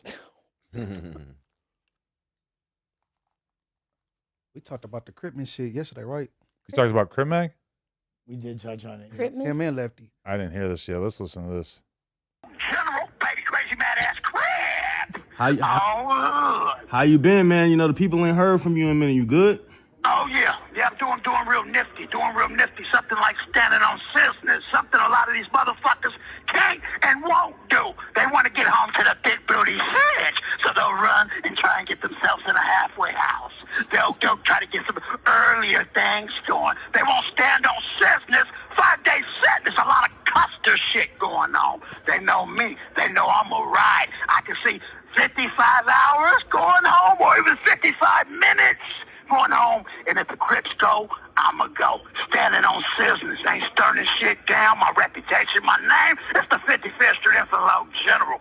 Oh, Man, on everything. Yeah, I heard you been holding it down in there, bro. You already know the people ready to for you to touch down. It's time to turn up. Oh yeah, most definitely. Oh, Hey, do you wanna surprise him or General. you know?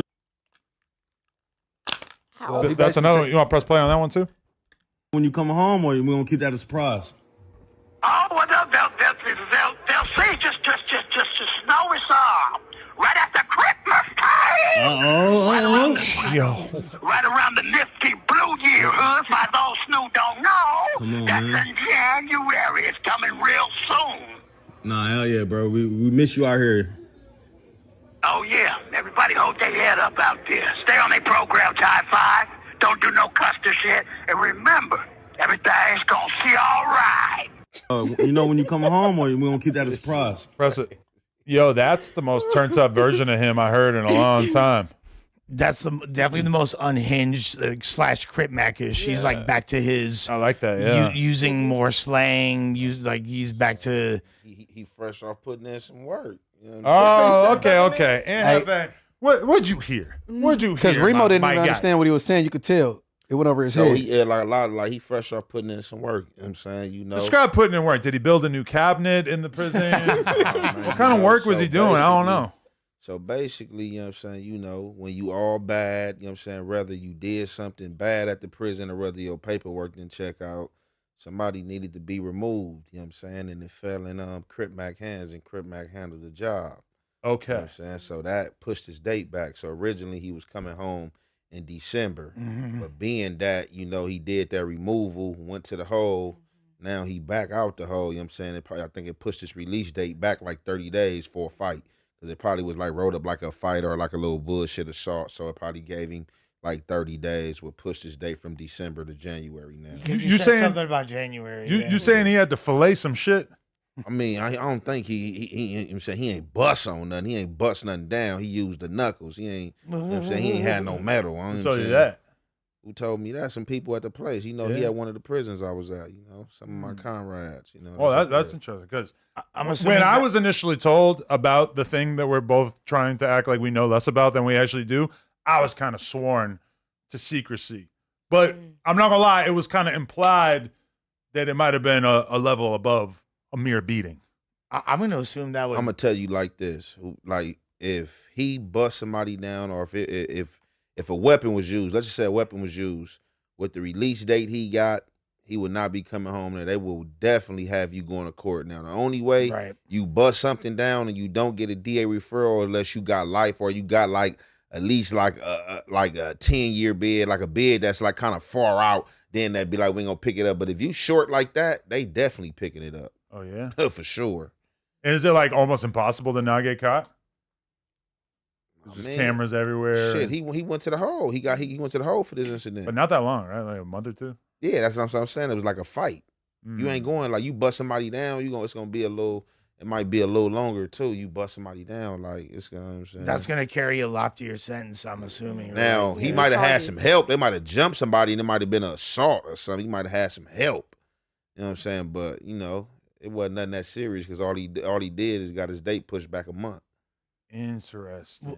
Well, like originally, and maybe I was confused, but I thought he was supposed to be home in October originally. So, Nah, like, December. okay, it was In December. December. So, all right, that makes sense. So okay, here's Christmas time. here's my question: if you were managing Crip Mac, which is almost kind of believable, I could see you kind of taking on that role at Shouts some point to in your Crip life. Mac, but Um, I don't think that would be the most capable hands for his what would journey. be like? What would you tell him to do? What would you suggest that he pursue once he's out of here?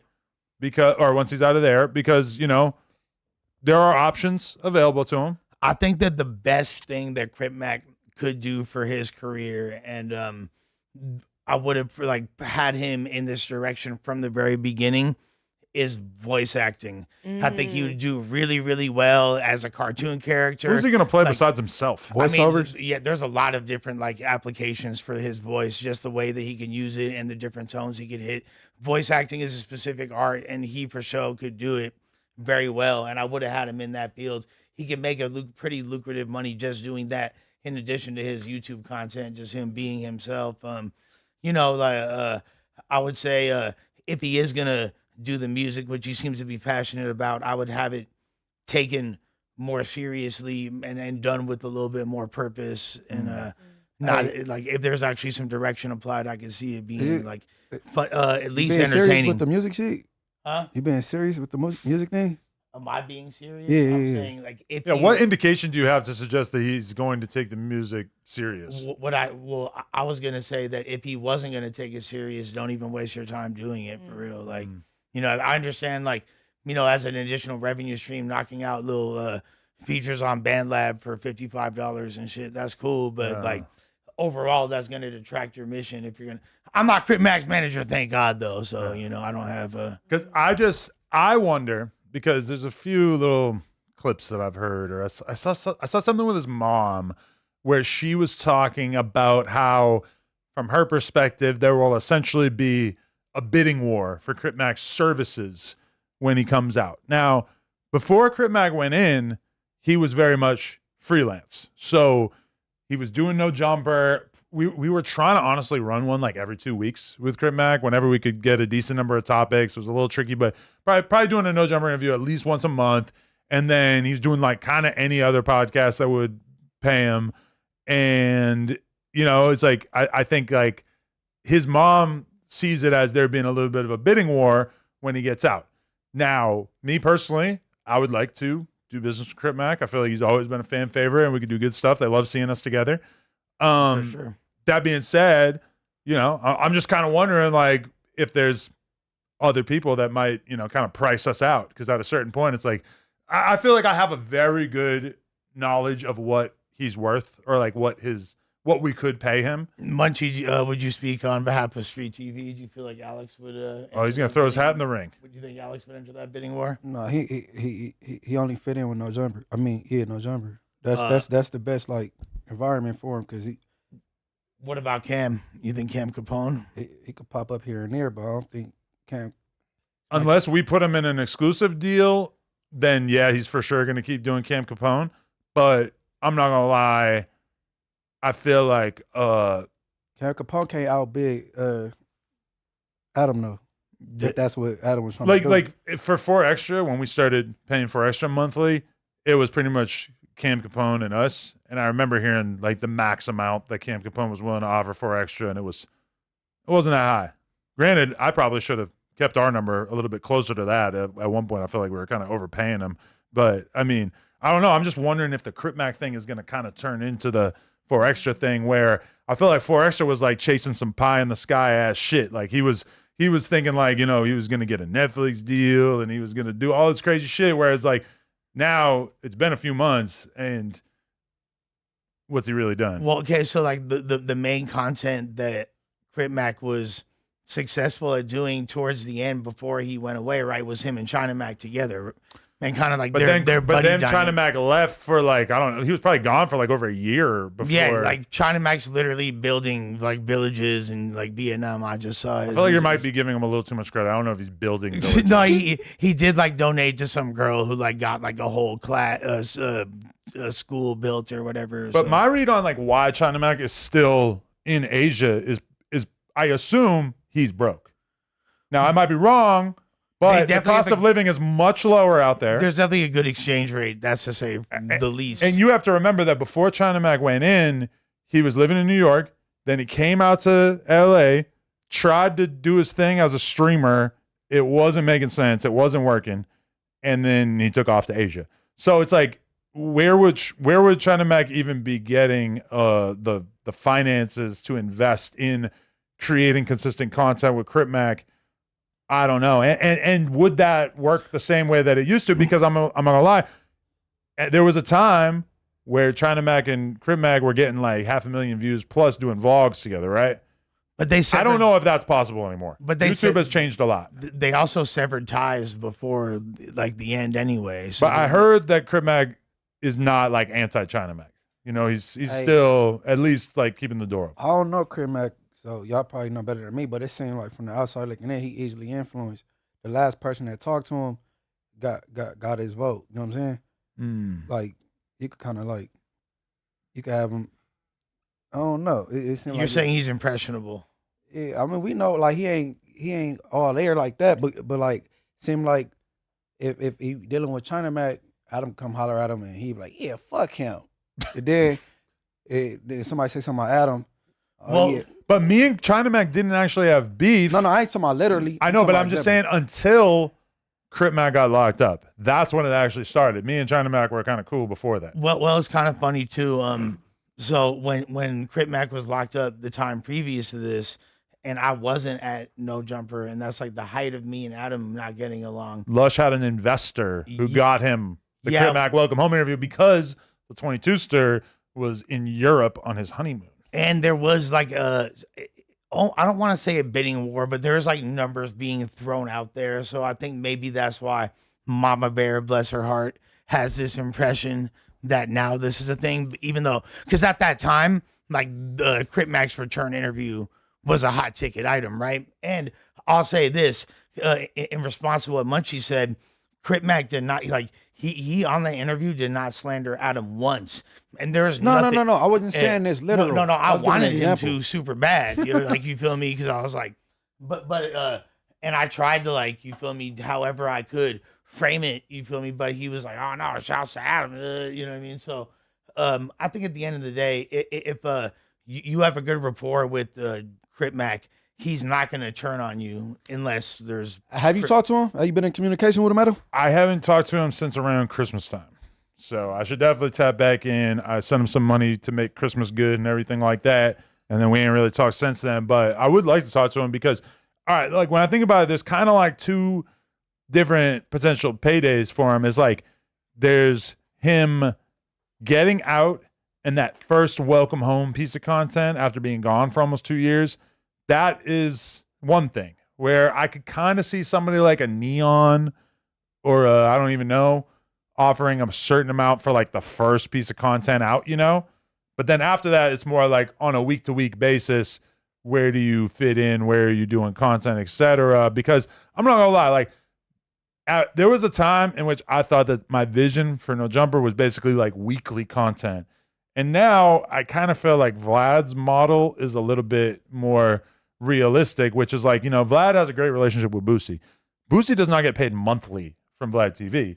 He just, when Vlad has an interview ready, like enough questions that he feels like he can get his 2-3 hours worth of questions out of the way, he goes, he does one piece of content with him, and then he lets it chill. And if Boosie wants to do interviews between that, there's nothing to stop him from doing so.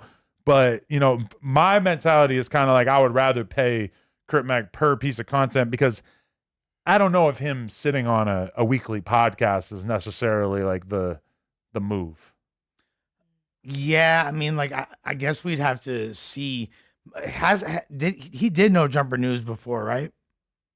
Honestly, I don't really recall if he did.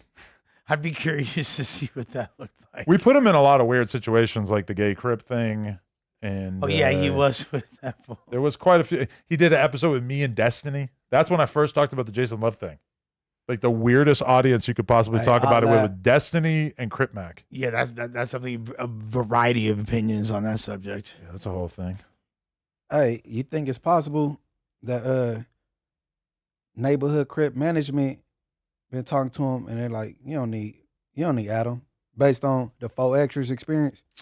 I don't know if they really have like the same people around them at all besides Lupe, who is kind of one of the main people that I've been talking to about the Crip Mac thing. Okay. So I don't know. I mean, I know that like them two on camera together would probably be interesting to people, but people keep telling me like, oh, you need to start a 4 extra Crip Mac podcast. I'm like, this is not. No, that's OD. That's just, have they ever actually been on camera together? I think they did once, yeah. right? Yeah. Honestly, I've never seen it, but them two together is not really what I would be thinking would be the move. I think that's OD, bro. Either way, like both of them do good with like they're the when you have like a broadcasting duo, you have like the color, and then you have the straight guy, and I feel like I'm the straight guy asking questions, keeping it a little bit more normal, and then they're the color commentator who's more expressive and funny and interesting.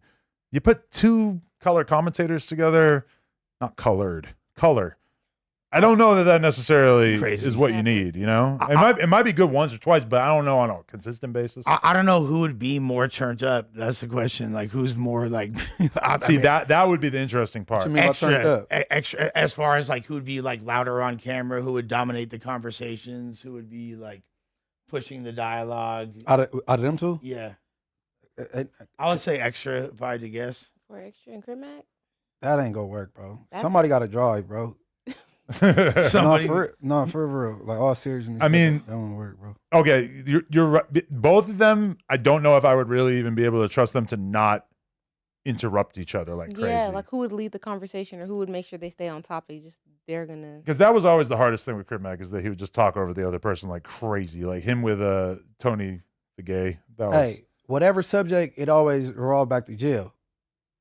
Yeah, and that's kind of just like with Brandon it's gonna revolve back to some politics or race. With Crip Mac is like, yeah, you came in the door, go act like a custer, turn it down, or like we talk about in the county jail. If you act like a custer, you're gonna get beat like a custer. Like those kind of rants would just emerge out of nowhere. There's wisdom to be had. You feel me in the murmurs of Baby Snap Sally. Because when it's just me and Crip Mac, and he goes on one of them little rants, I could kind of like move my way into like getting to the next topic like relatively easily.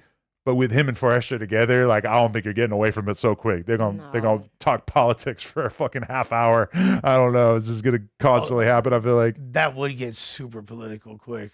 Yeah, that'd be interesting. Okay, so Crip Mac, we want you to come home. We want to do business. We want you back in the mean streets of Los Angeles. But I'm gonna have to ask you. No more blowers. You're gonna have to be living a blowerless existence. No, because the next time they're not going easy on you. That by the way, that video of like the hand thing is not really 4 extras. Hell no, that shit was fake, but that was pretty funny. I'm not gonna lie. Yeah. Okay. So Lefty Gunplay caught on camera knocking a man out. I guess we got to check this one out. Was it like a homeless man or a fan? I mean, my read on the situation is that this guy definitely seems like he's probably homeless. Let's I thought they said he had dress shoes on or some shit. Looks like a nice neighborhood. Is it? It looks downtown, but not like super grimy downtown. All right. Nothing beats a Jet 2. That fool got laid the fuck out, and we still don't know anything about why. Yeah, he doesn't look homeless necessarily. Pause it. Outfit. I mean, he could be. It's just the guy like in the full clip when I'm kind of like watching the full context, it kind of looked like he was like a little wobbly. Like at the very least, he was drunk. I mean, I'm sorry, like Lefty, you can't be doing this shit. You're gonna get sued. Well, hitting your head on that concrete, dude. Like, what if the fool died? People are because the economy is so bad. A lot of people's primary revenue streams nowadays are lawsuits. Yeah, you ain't lying. Straight the fuck up. Yeah, Shout out Travis Ford. People are coming up off of the lawsuit. What, he about to sue somebody? So, I mean, shit, there was a clip of Travis Ford where he's performing a rap song, I think, at the Exotic Pop store on Melrose. And there's like a speaker, and the speaker falls and whacks him on the head. I don't think we have this clip lined up, which is fine. But yeah, he gets bonked on the head by a speaker, and then word on the streets, he's already plotting on how exactly his lawsuit is going to go. Yeah, everybody's suing each other so much at this point that it's kind of like, you better sue somebody before they start suing you. I mean, I'm not going to lie, like a big part of like why I personally am a little bit less ambitious about building out the media company that I was trying to build at one point is at least in part the fact that you can't trust anybody and everybody's just trying to catch a lawsuit these days. Like my desire to have, even when I think about that host stream, like, God damn, we had a lot of fucking people in this room or in this building. They signed waivers. They did, but you never know, you know? Like, speaking of that, somebody just ran up on Tyler, the Creator, and that's what he said. He was like, I'll pay your lawsuit. I'm loaded. Like, I don't give a fuck. I'm all that. yeah, but Yeah, that's that shit looked crazy. but was that's the weird provoking part him. is the bigger you are, the more money you got, then the more that they could sue you for. Yeah, and it's not worth it ultimately. That sucks. That Tyler would even have to do that. You know what I mean? It's like there should be an insurance that comes with celebrities to where you don't have to. I think there needs to be some sort of laws for when you are provoking a person and when you're coming up to someone with your phone out, because that is like the new lick, and that's going to get too popular. Like you could just see somebody, even with a little bit of clout from a stream or YouTube or whatever, and run up on them and try to provoke them and talk shit to them because you know you can get a chain or something, get a little car. I mean, it's really nothing new though. I mean, this has like been celebrity culture since like the days of paparazzi literally killing Princess Diana, right? Like this goes True, back, but now like, it's like worse because it's fake, like social, what is it? Like interpersonal relationship people have that, like they think they see you on social media all the time, so they feel like you're cool. So they come up to you and like start talking to you, get in your space, whatever. What if you're not with that? What if you feel like, you know, you're having a bad day that day, or it sucks because you're kind of public domain to a certain degree, and like you have to have an awareness if you're putting content out there. Now, obviously, I want to say the exception of that is when you're with your family. Like, I don't approach people like that. Period. I might be like, if I see someone I recognize in public and I'm a fan, I might be like, you feel me? Like, hey, Future, you feel me? Like, if you look over, like, hey, what's up? And then depending on their, like, I'll go greet him, da-da-da-da. If people do that with me, cool, you feel me? Like, I always show love, and to a degree, if you're a celebrity, you got to realize you are public domain. You kind of have to conduct yourself in a public space like you are being watched, because you brought up Princess Diana, though. I think that's why so many celebrities now are like moving to Europe or spend more time there, because France does have specific laws about the paparazzi and what they can and can't do and how people can engage with the other celebrity. But okay, this is my thing, is that at any point do you think that somebody in a situation like that considers that when you sue people who realistically are just kind of doing things for the community, like for instance the Exotic Pop thing, from what I could tell, they were just letting some random people shoot a fucking music video in there, and they get sued for that. Okay, I don't know how much sympathy that they're necessarily going to have for Exotic Pop or whatever. People probably assume that they're making crazy money or whatever. But like with No Jumper, we get a couple of lawsuits from basically like letting a bunch of people hang out here and sort of being a little bit too loose with what we allow to happen here. And then the thing that people were sort of like congratulating and appreciating about No Jumper, maybe that kind of goes away over time, because people always will tell us like, oh, I think it's so good that there's people who would never get a chance on a podcast or whatever. And somewhere like No Jumper is giving people like that opportunities. But then No Jumper gets sued a couple of times by people that were basically giving opportunities.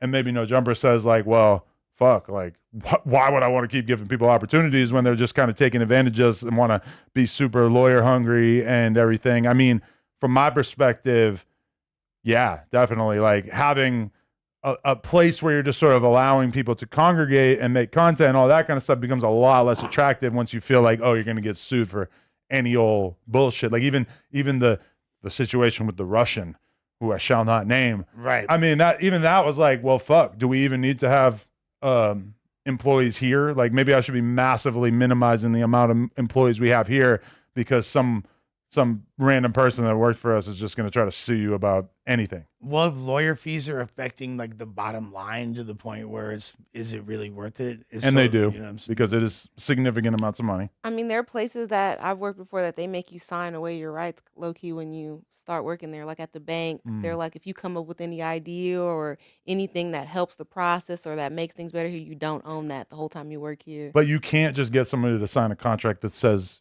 if you get sexually harassed, you can't sue. You know? I mean, yeah, that's a if crime. you get the dog shit beat out of you, you can't sue. Yeah, but I mean, you could get them to sign something that helps if they were to try to do that. like but this is the set amount or mediation. No. yeah, this, that. the mediation requirement is interesting to me because I did hear a clip of Joe Budden basically saying that about the Melissa Ford thing. That like, I think that they might have like forced mediation. Yeah. Right. If you want to sue, which maybe makes the whole process cheaper for someone like him. I That's don't like know. a real Well, that's a serious thing. It's like this. Like I think discernment definitely comes into play, but that's difficult when the main appeal of No Jumper is this kind of controlled chaos environment, and that requires a degree of experimentation with the hosts. Now, admittedly, a lot of our own people, such as Flacco, have been very outspoken against this. Don't give these people a voice. Why do these people get a voice? We've heard him say that about several individuals, you know what I'm saying? Oftentimes, he may or may not have been right. There's been times where he was wrong.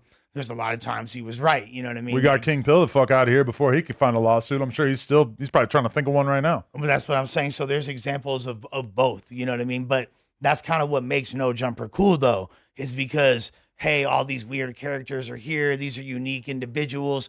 And you got some really solid ass people that emerge from it. And like, damn, like this is an admirable person. They got cool qualities. They're able to swim with the sharks. That's what makes No Jumper kind of different from all the other programs. So I don't know, like, how much would it water it down to not have that? But at the same time, it's like we do have to mitigate the chaos because getting sued fucking sucks, and you shouldn't have to endure that. So there was a clip of Mark Lamont Hill and Queens Flip screaming at each other on the Joe Budden podcast. Academics, when he saw it, he quote tweeted it and basically said like, "Yo, Adam 22, they running off with your content scheme," because I think Ack, when he really started commentating on No Jumper shit a lot, was when we had a lot of interpersonal host drama. Like, for instance, I remember Ack reacting to the clip of Suspect laughing like a hyena at Lush rapping. And I remember Ack like watching that on stream and kind of just saying like, yo, like this right here looks like a workplace harassment or whatever kind of case to me.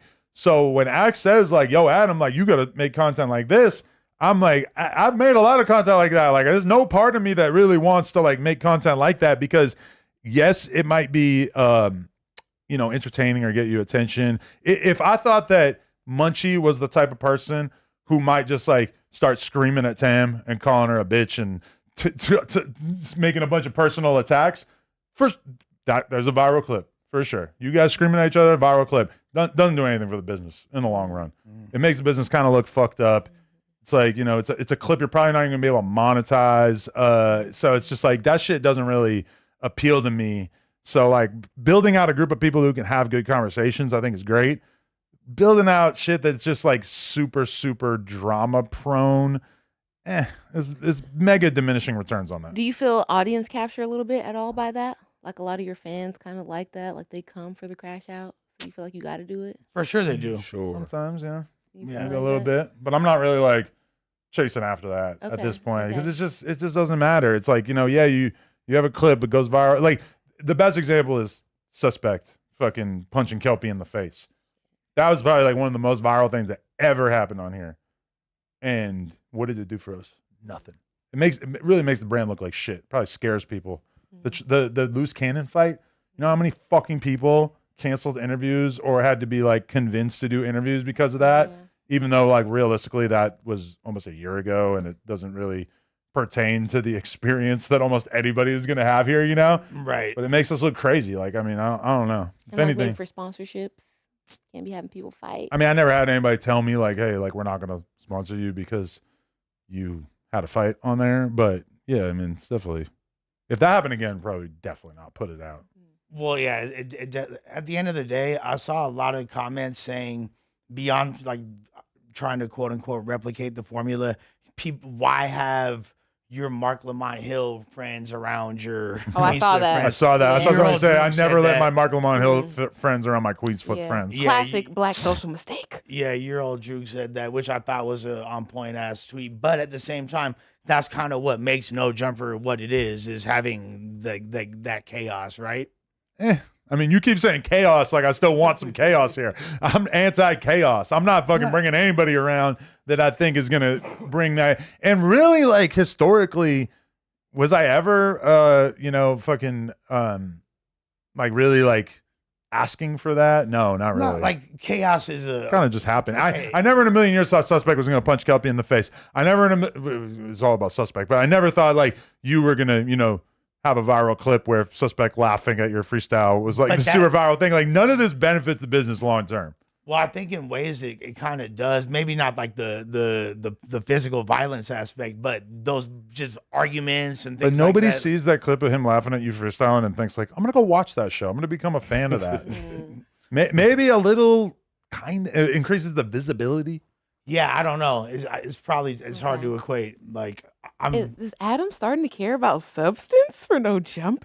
I think it's almost more like Adam's just sick of dealing with bullshit and not getting anything in return. So, I mean, from my perspective, it's like I only want to empower and platform people that I actually think are good on camera and going to be able to build up something good. The idea of like, oh, these two people hate each other, so let's put them on the news together so they can scream at each other. It's not. Yeah. But really, that was never the plan. It just kind of worked out that way. Well, yeah, because that wound up becoming like the proving grounds. Like the news was like all the people that wanted spots on the permanent shows, so they wound up getting into beefs, and that became like the beacon of toxicity. For So what No you're saying, the Jumper. host was getting it cracking on purpose so they could stand out or something? That's what you're saying? Kinda like everybody was kind of showing up and showing out and like doing Yeah. so, like not necessarily like intentional, but that's what led to the Comparator and Damn Homie and all these people like getting into it and like the little side beefs and shit with all the characters. But yeah, like a lot of that shit popped up on No Jumper News. Oh, damn homie shit started from some dick and pussy or whatever, Well, right? I mean, honestly, putting Damn Homie and Sharp together on the podcast. Well, actually, Sharp really, like, he's the best example that of was what the I'm love talking triangle. about. He, the three of them. but Sharp was a person that was on the podcast, and his main thing was just like, oh, he's going to tweak out. He's going to freak out. He's going to scream at somebody. And that's basically the entire reason he's on this podcast. Well, I don't really want to do that anymore. It's He was like screaming I at guess the girls, huh? I used guess to see that- those clips. would you say that kind of has a shelf life? But I don't know, because look at the way how expressive the streamers are and how much they be yelling. I guess that kind of works to a degree because But like they're in the room by themselves. But- I think you're that's right. different when you're in a conversation with Act another be off person. the Hennessy, spitting and yelling at the camera, and ain't nobody there. So that's kind Exactly. of safe. You know what I'm saying? yeah. Versus Sharp, if he yelling at one of these OnlyFans girls or whatever, and they baby daddy not feeling it, you know what I'm saying? It might go up.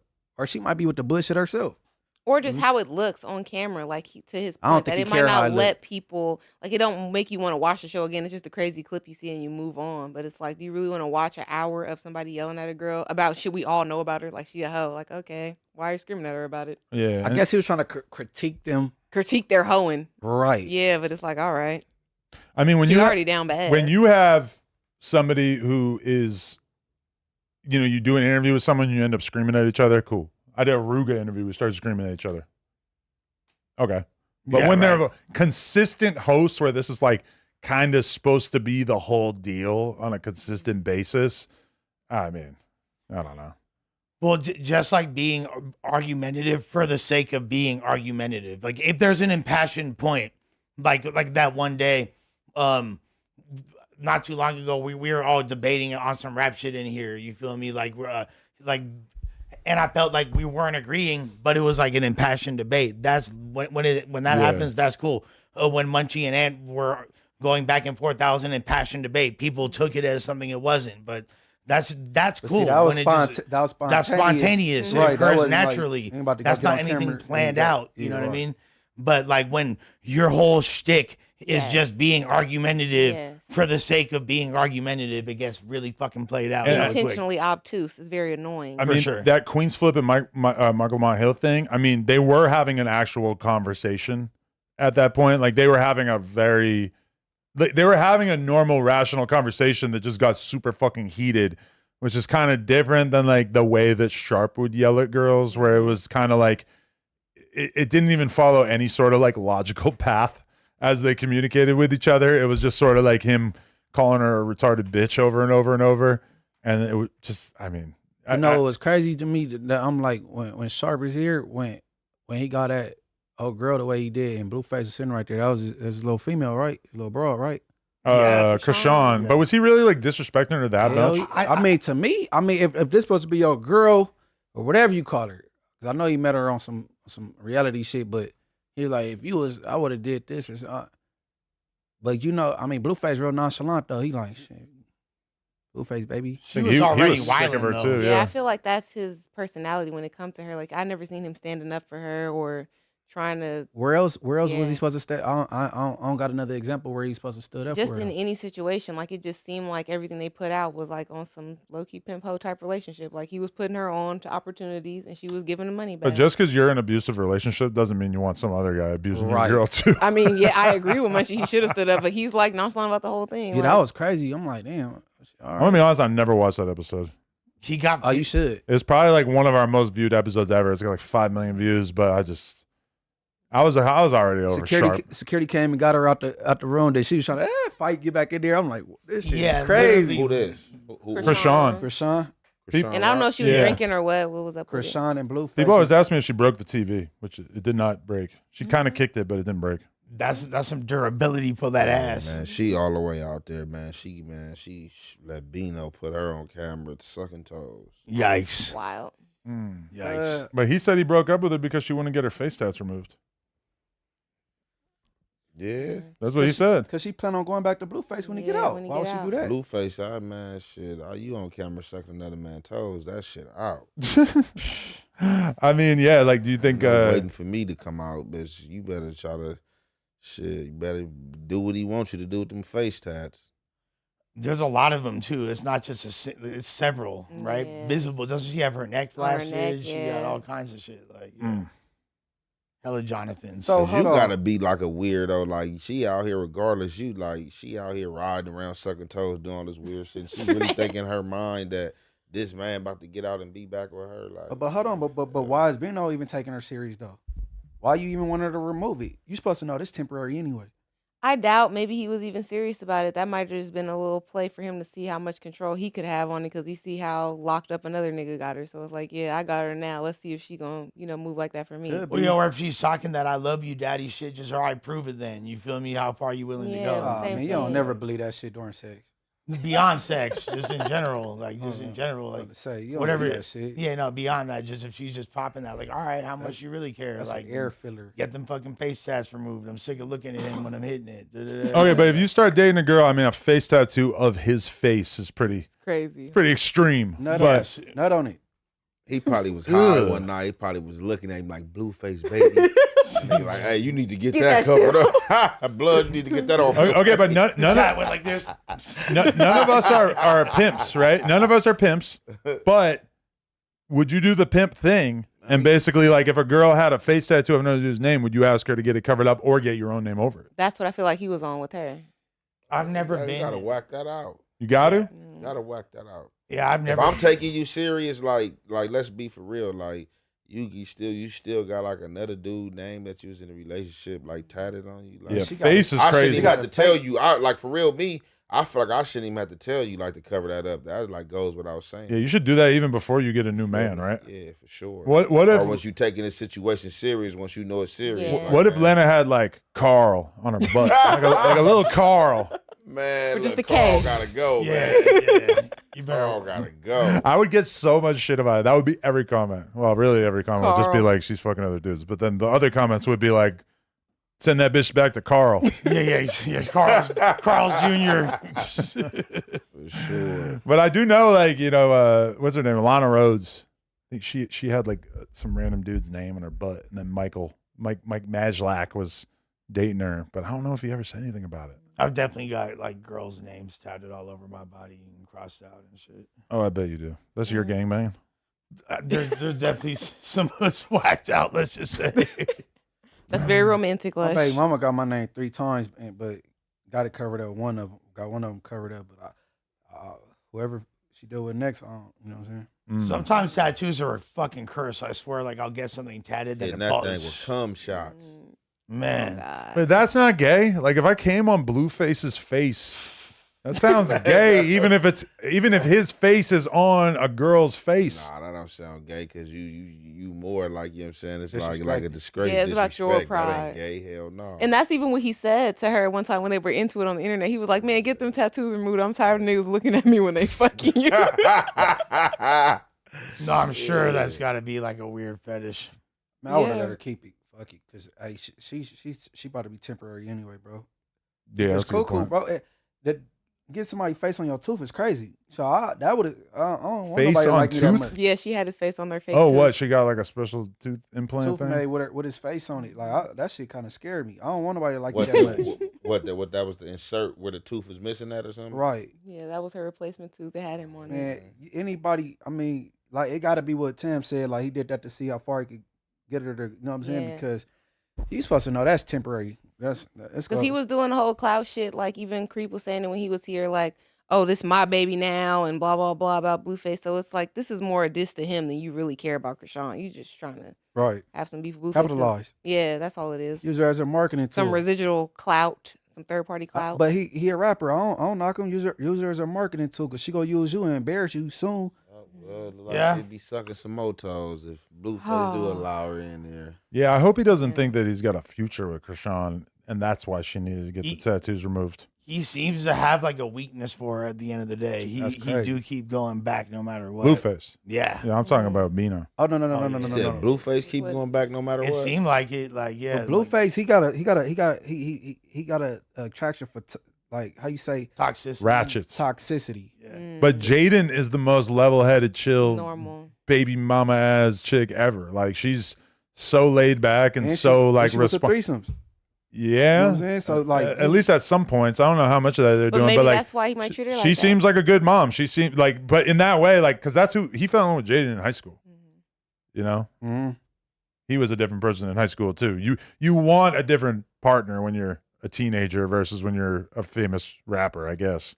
Yeah, I mean, and that wholesomeness is gonna Shit. be what like you said, like Munchie said, he got a proclivity for toxic women. So no matter how wholesome a bitch is, he's gonna need that something else. Yep. You know, And like, she's kind of said that too. Like, oh, he just come back over there, kind of play family when he get tired or when he want to break from shit, and then he's back in the club with the crazy bitches. So you know, the Who most. said that?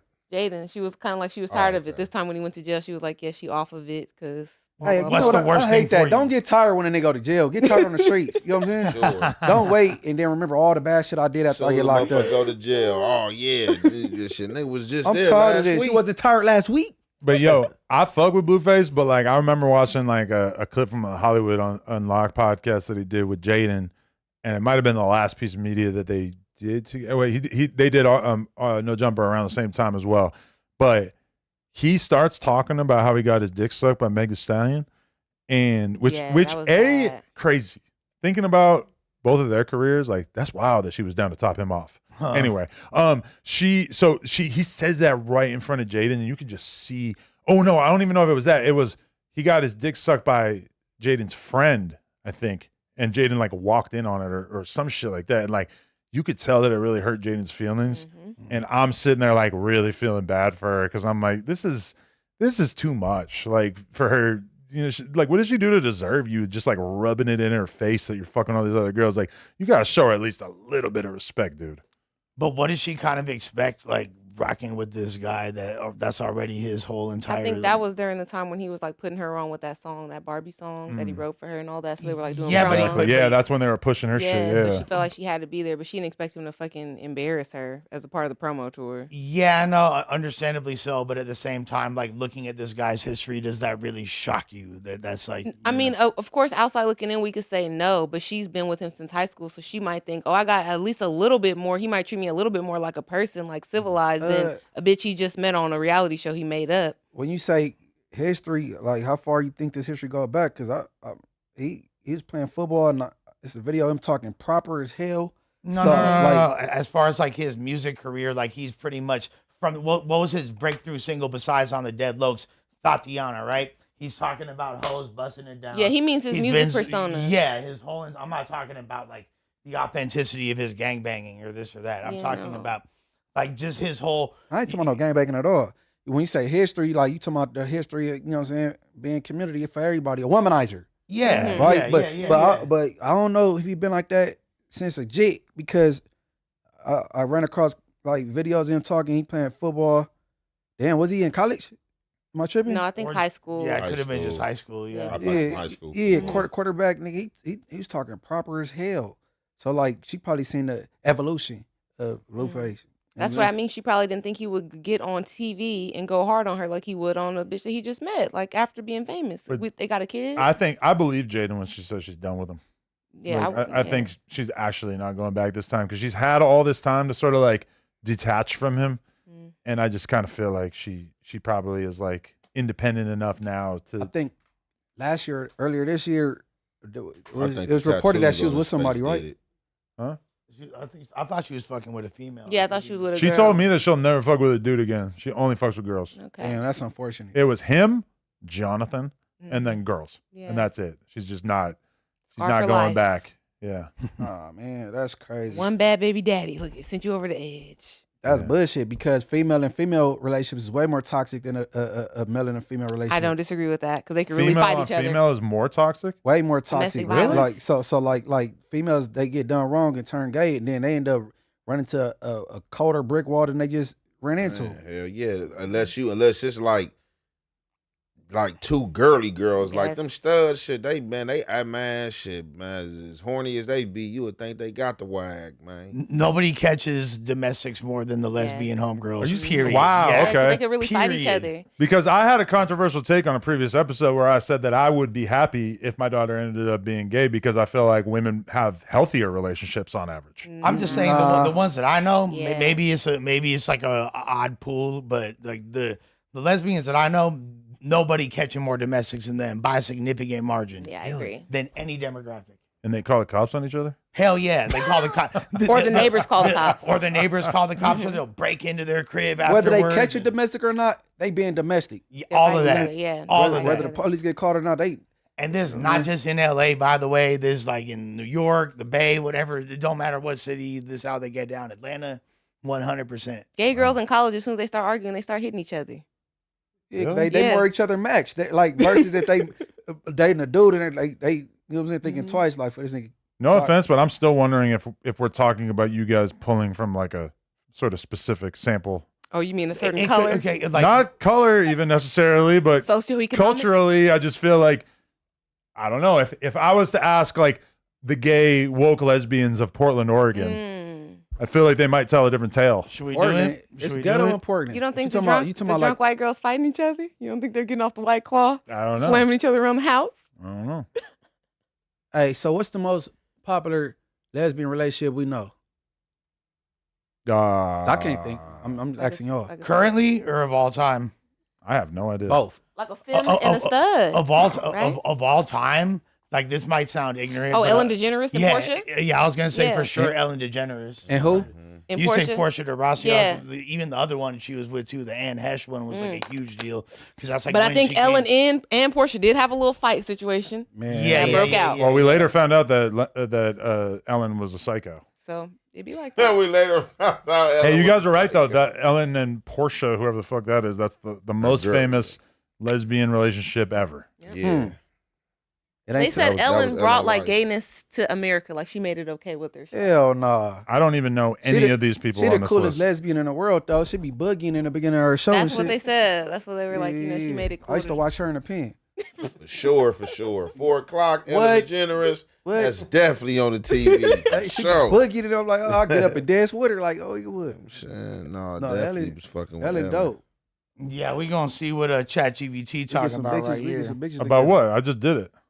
Well, as far, what you do? so I mean, Looked what, up the most famous lesbian No, relationship no, no, of all no. time. No, he talking No. Oh, with the- domestic the- violence. yeah, what percentage Oh, of okay, okay. lesbians are in abusive relationships more than is it more or less than other demographics, and is it higher within the black and brown communities? Because that's kind of what the implication was. You asked that all as one question? Yeah. Hell, That's a long-ass question. we There's want it as a multiple question blanket marks. question. I think that lesbian relationships are more toxic than a heterosexual relationship. So short answer, yes, lesbian women report higher rates of intimate partner violence, IPV, than heterosexual women and across women in the U.S. overall. Black and many other women of color report higher IPV rates than white women. Details below. Plus sources. Yeah, I feel like that might just be period. Well, okay. To be fair, there is a stigma against men hitting women.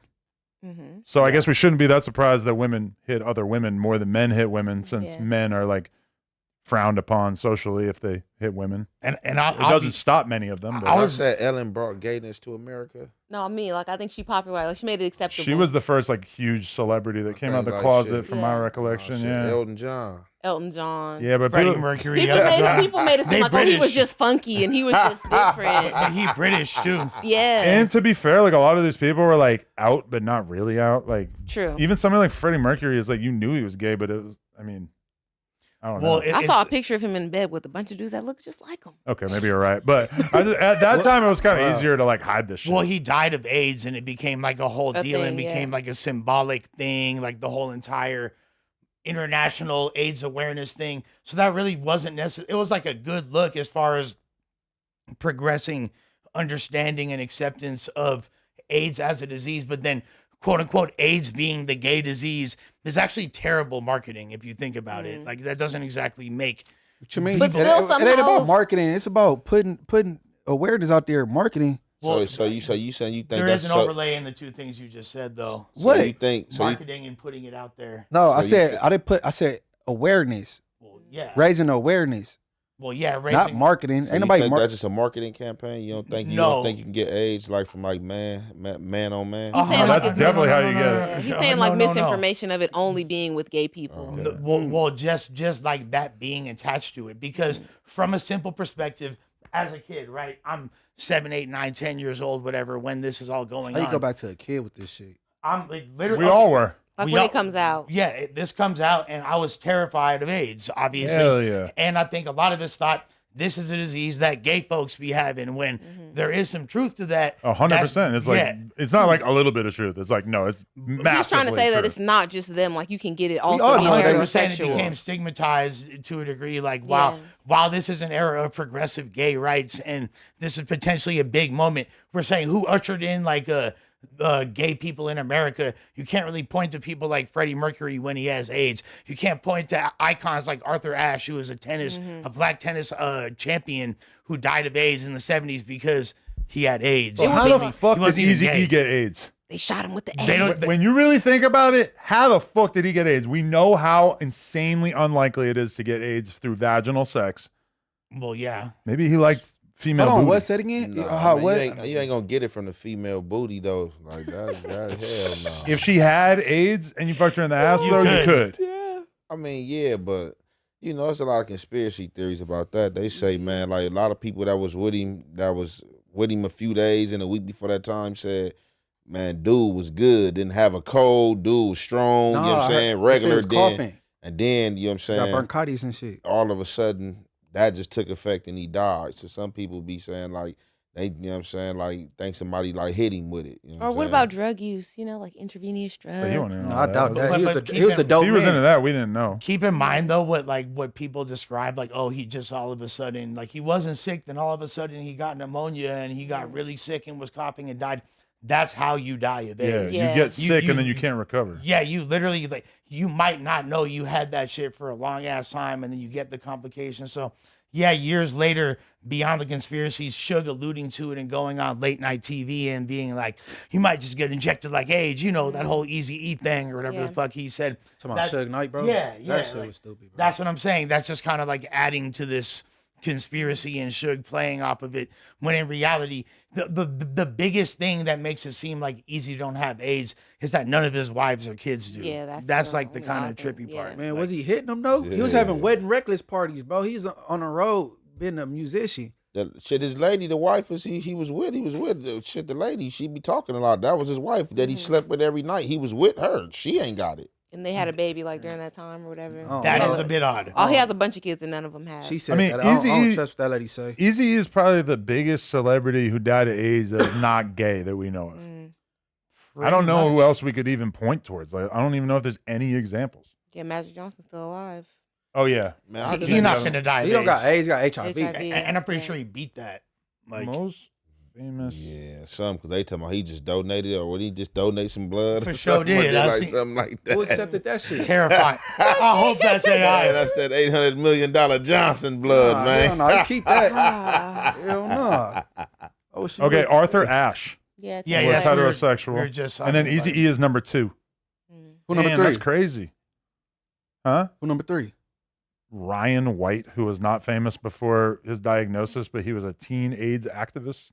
Oh, Okay. He probably went on like Ricky Lake and shit back then. Oh, the fucking dad from the Brady Bunch. Yo, Oh. there's actually there's a kid at my elementary school. Him and his sister, they were both born with AIDS, bro, from a blood transfusion. They're crazy. born with HIV. Well, AIDS is a death sentence, bro. well, the daughter died when she was like 7 years old, and Oh. I don't know if pretty sure the son got HIV. Like he a little younger than me. I hope he's still alive and shit. But his mama died from a transfusion, and so did she. And the dad still don't have it. I'm pretty sure. I don't know if he's still alive. But yeah, gnarly. Make a shirt with Arthur Ashe and Easy E. the two goats. You Yeah. feel me? I don't know what the text would read, but I can kind of imagine it in my head now. Yeah, there's definitely an overlay right there. Leave that in the comments if you have a good Oh idea.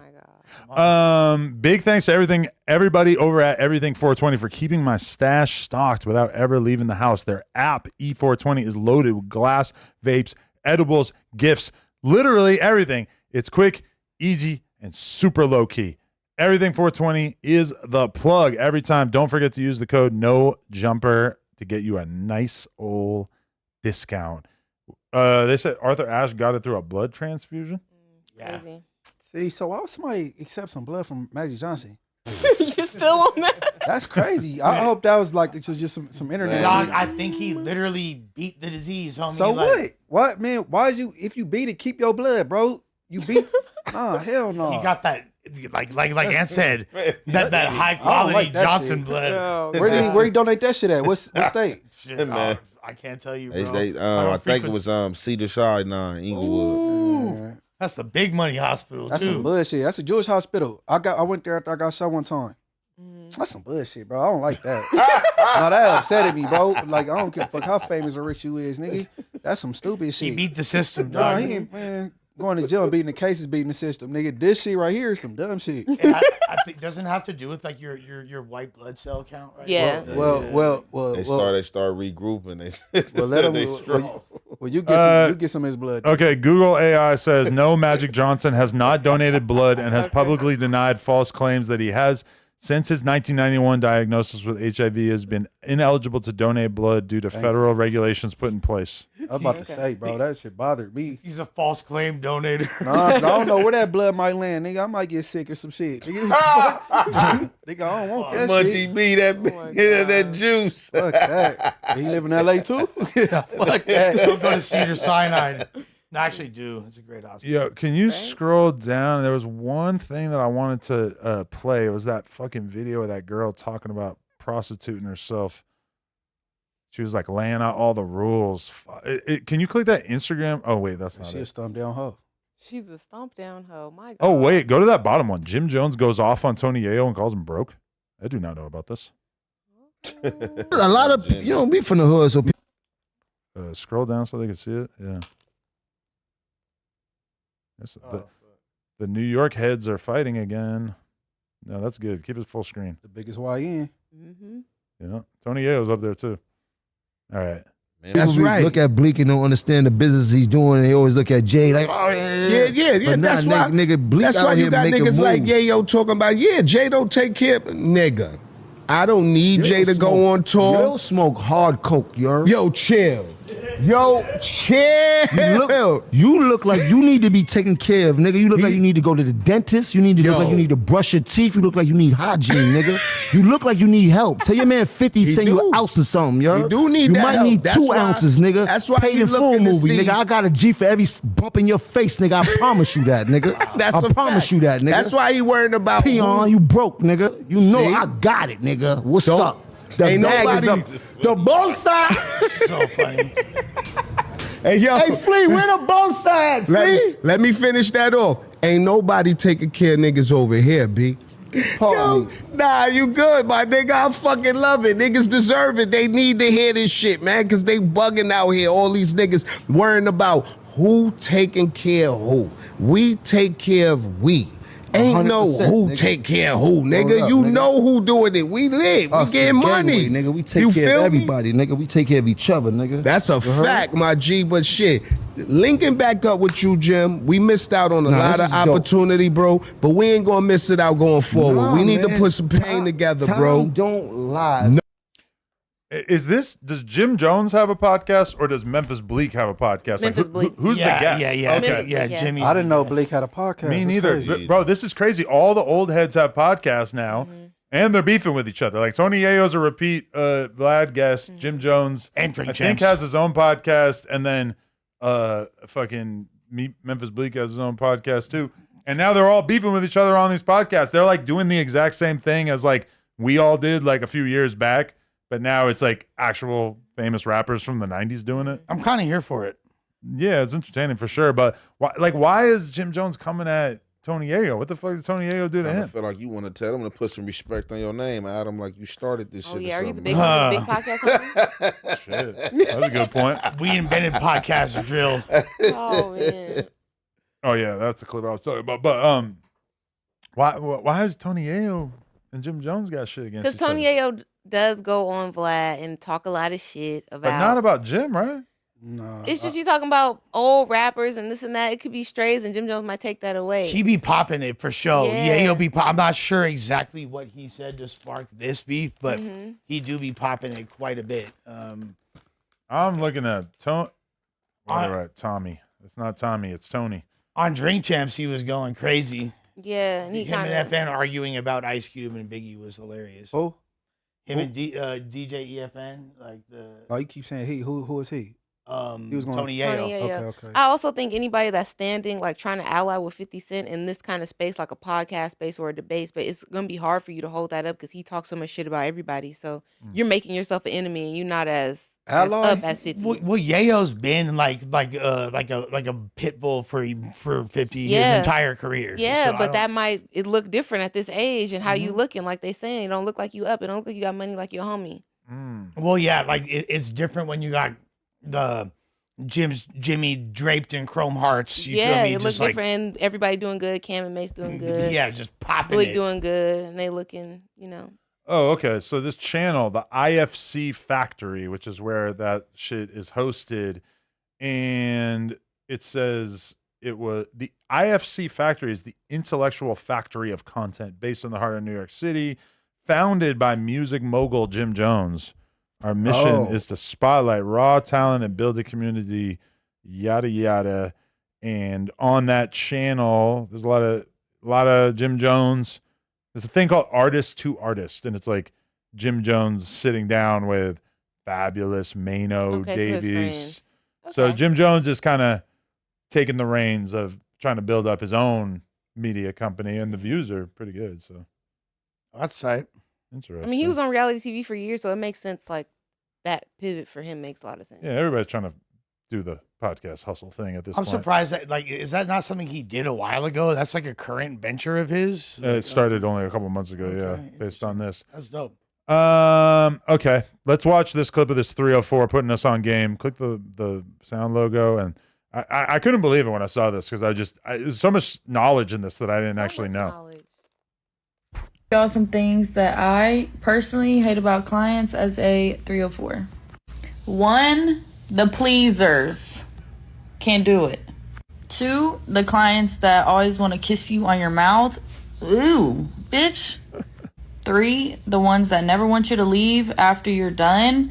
I don't care if you booked an hour and you're done in 5 minutes, baby, I'm gone. Goodbye. I'm not staying. Stop trying to get me to stay. I'm not staying. 4, the ones that ask for multiple pops. Bitch, do I look like a multiple pop ass girl? 5, the ones that text you and they're like, pick, can I get a pic? Bitch, you saw pics on my ad. I'm not sending no pic. 6, the ones who try to last longer because they think that you enjoy it. I thought that fell under the pleaser. Bitch, I don't enjoy none of this shit. Get the fuck out. Thank ya. Goodbye. Man. Real hoes ain't looking for pleasure out of sex. They trying to get in and get out. You know what I'm saying? Bro, I've been in a relationship for 10 years. I swear these girls changed so much in the last decade. I don't remember anything like that back in the day. I will pay this bitch to not so have you sex paid for with some me. pussy before, like a prostitute? Not really. Because that's what she is. Yeah, you're right. No. She talking. I feel like that's every girl now. Yeah, I feel like the prostitute. Their objective is to get a date and get in and get out. Like you know how like waiters want to wait the table, get them done, and sit somebody else For the down. next person. Same thing with the hoes, and she like all that. She try to get her shit beat up, or you know what I'm saying? She's But bitch, if I'm paying for an hour, if I want to pop twice, you better let me. And number two, if I want to go once and then, shit, I got 55 minutes left on the clock. Sit down. We watching YouTube videos. That's that GFP. I'm about to show you some Munchie B content. Yeah, because the way she acting, she seemed like she gonna be one of them hookers that you see that talking about, you know what I'm saying, a trick attacked them, they got stabbed, and something happened and all that shit. Like shit, hey. How are you gonna be an anti-pleaser? No. Bitch, I'm trying to please you. No, Yeah, she's not that. She's there to make money. You don't know. Maybe I'll be able to do it. Yeah, but that's the thing. Like once you start really selling pussy, you just become warped in the head. Yeah, you can't really she's take desensitized. pleasure but she anymore. there to make you bust a nut and get on. But why get on? I want to hang out. No, you don't. Y'all not friends. I want to hang out. No, you don't. Honestly, like Go to the strip club. honestly, I come, you leave. You feel me? Like I Yeah. come, you leave. Get the fuck out of here. And that's bitch. probably the Like, safest protocol for a vagina merchant. You're you know, not gonna want to hang out with her afterwards. Hey, bro, that's where you cross over into escort, I guess, bro. Yeah. Prostitutes trying to bust a nut and then get on to the next John, trick, Yeah, whatever you date. want to call him. Escort is just a fancy word.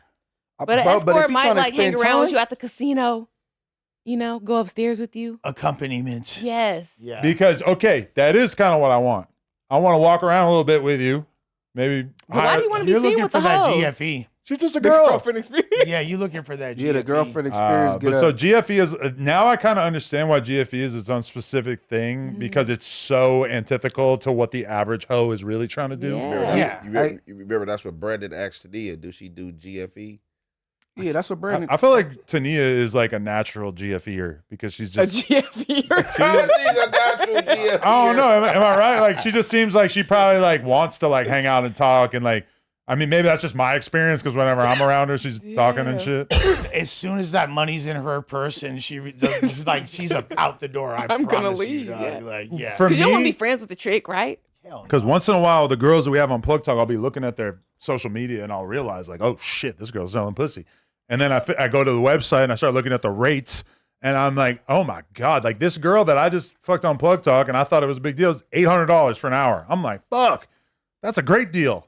I would totally have paid that as a civilian. Yeah. Cause I mean, 800, but she's like a well-known famous porn star. Shit, that seems like a fucking good deal And you're to me. able to shoot it. You're able to document it for posterity. Oh, for sure they're upcharging. Nah. For sure they're upcharging you for that. Because like, Unless you got the secret hidden cameras in your room, which makes sense. Nah, but I'm saying like, well, that becomes a whole other thing. You know what I'm saying? But if you're like, You better get a video out of it if you're paying. Hey, I no, feel these, like- no, these Hell hoes, yeah. they charge you for overnight. Like, you know what I'm saying? She's gonna be like, "Why is there a GoPro duct tape to the ceiling?" Like the worst People angle. in the chat do not record women without their permission. yeah, That why is a does charge. why does that mirror have a red light on it? Okay, but if I already have security cameras in my house and then we have sex, Yeah. is that considered like? Am I doing anything illegal by just having the camera You're on? technically protecting yourself. Oh, hell no. It's not You already right. got cameras in your house. I mean, shit, you been for however long you been having them. That shit just, you know what I'm saying, your days goes on without you even thinking about it. But You then bring a it's like piece- you I'm weren't saying. doing it for the purposes of that. Yeah, It wasn't malicious exactly. intent. Hey, but I think Your ass on this that part- camera down. somewhere, I seen you coming and going. Wasn't no charge. I think you might have to Cassette let tape. them know it's cameras or something. Bro. That's a different. Yeah, I feel you on that. like you gotta let her know it's cameras in your bedroom or something. Like Exactly. you When just she's like, can't- that's weird. yeah, because I think it's somewhere against the law, somewhere in a rule. It is. I was more referring If to it's like like- while you're booking these girls, like is that part of the Oh, deal? Like shit. Am I like? I able gotta to book tell you for now, a you shoot? can be mindful of like turning it off if it ain't, cause I don't know you like shit. A motherfucker might steal out this motherfucker. I ain't gotta let you know there's no cameras in my city. You could be coming over to set a lick up for later on down the line, man. This nigga large, man. So I'm not letting the motherfucker know his shit in here. Never forget, if you're a cheater, that's how Swaggy P got caught with Iggy Azalea. The security camera had all the bitches coming in, hopping over the fence. I think so. Yeah, but he dumb though. But he dumb because he was living with her and this was his fiance, so she had the codes of the security cameras and shit.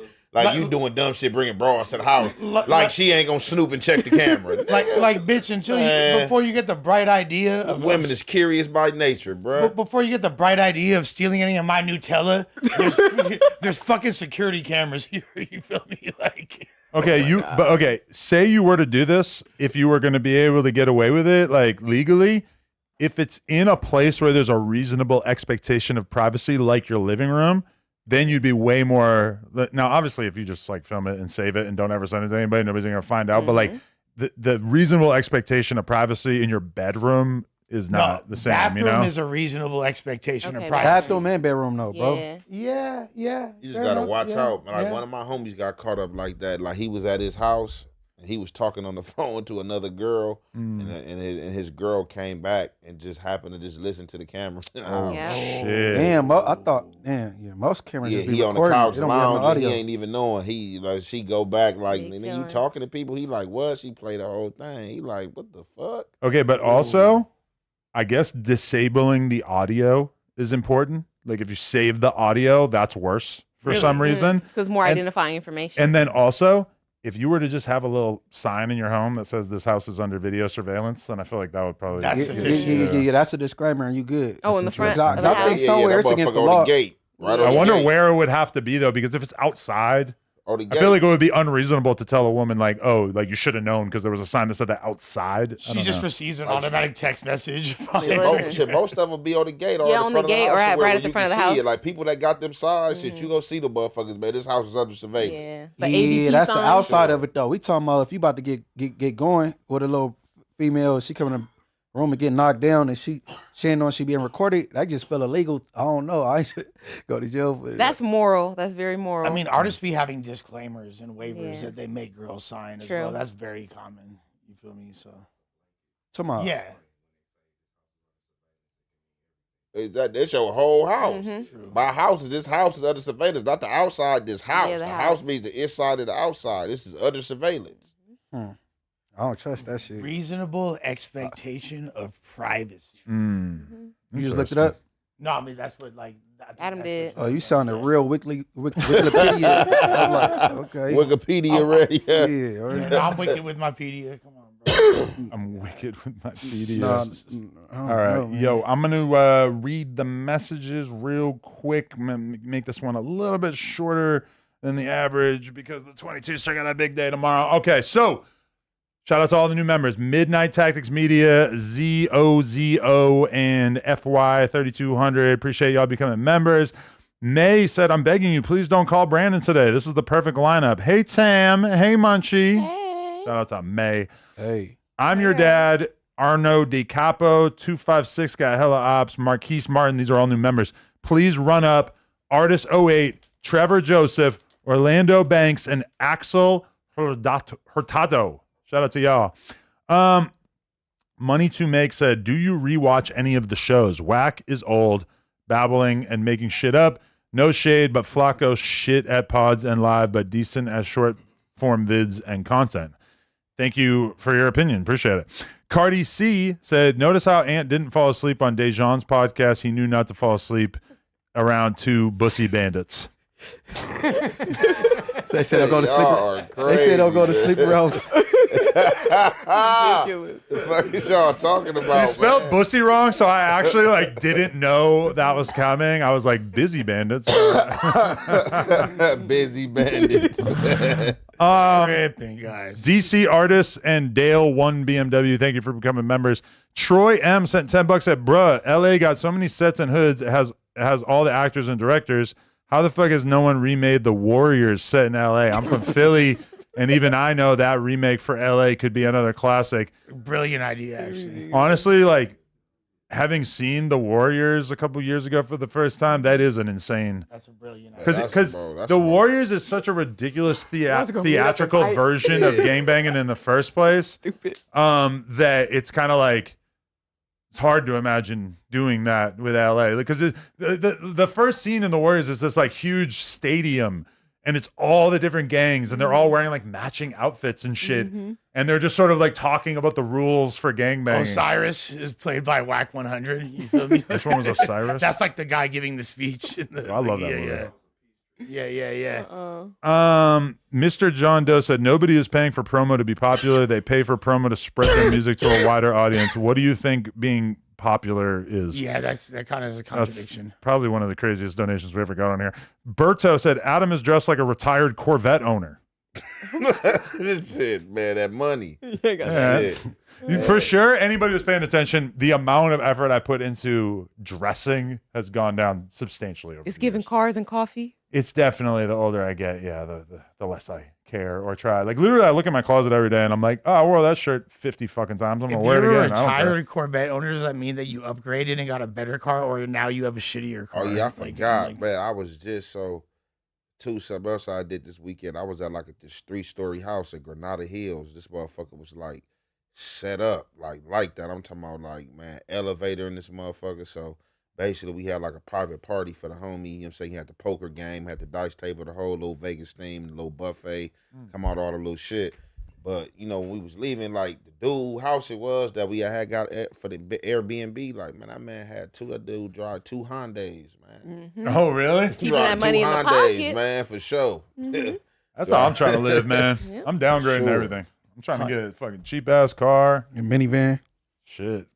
Wow, that would be so cool. Moving Nobody would ever expect it. I feel like people would film me and fucking post it on Instagram. I'm 22 driving an old ass minivan. Hopping out the soccer. You don't got to get an old one. It's a new one. Soccer It's just like it would give up the like me trying to be low key. It would have the opposite effect. A van is probably not the way to go. Nah, man, you about to be a team dad in a minute. You know, what I'm Oh, yeah, saying? you said you want to have another baby. Yeah, Another so one? I'm gonna have a little baby, and then my kid will be a grown jit Don't at some point. separate my kid.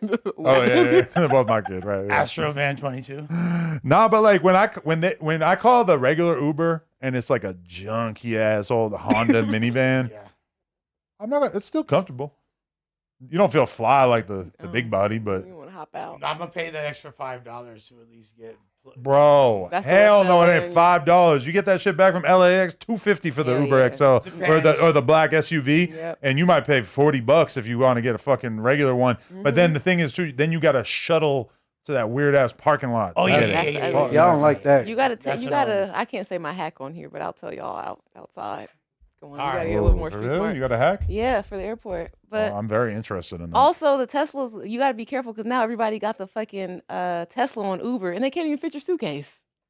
Yeah, but if you got 2 big ass suitcases, you can't be taking a fucking regular Uber. You got to get the big one. You better know you well traveled. Even if you don't get the big body, you got to get like the minivan. You got to get the Uber XL. Look, this is a roll of dice. I'm just picking wherever they said it's gonna come. You gotta figure this shit out. You the Uber driver.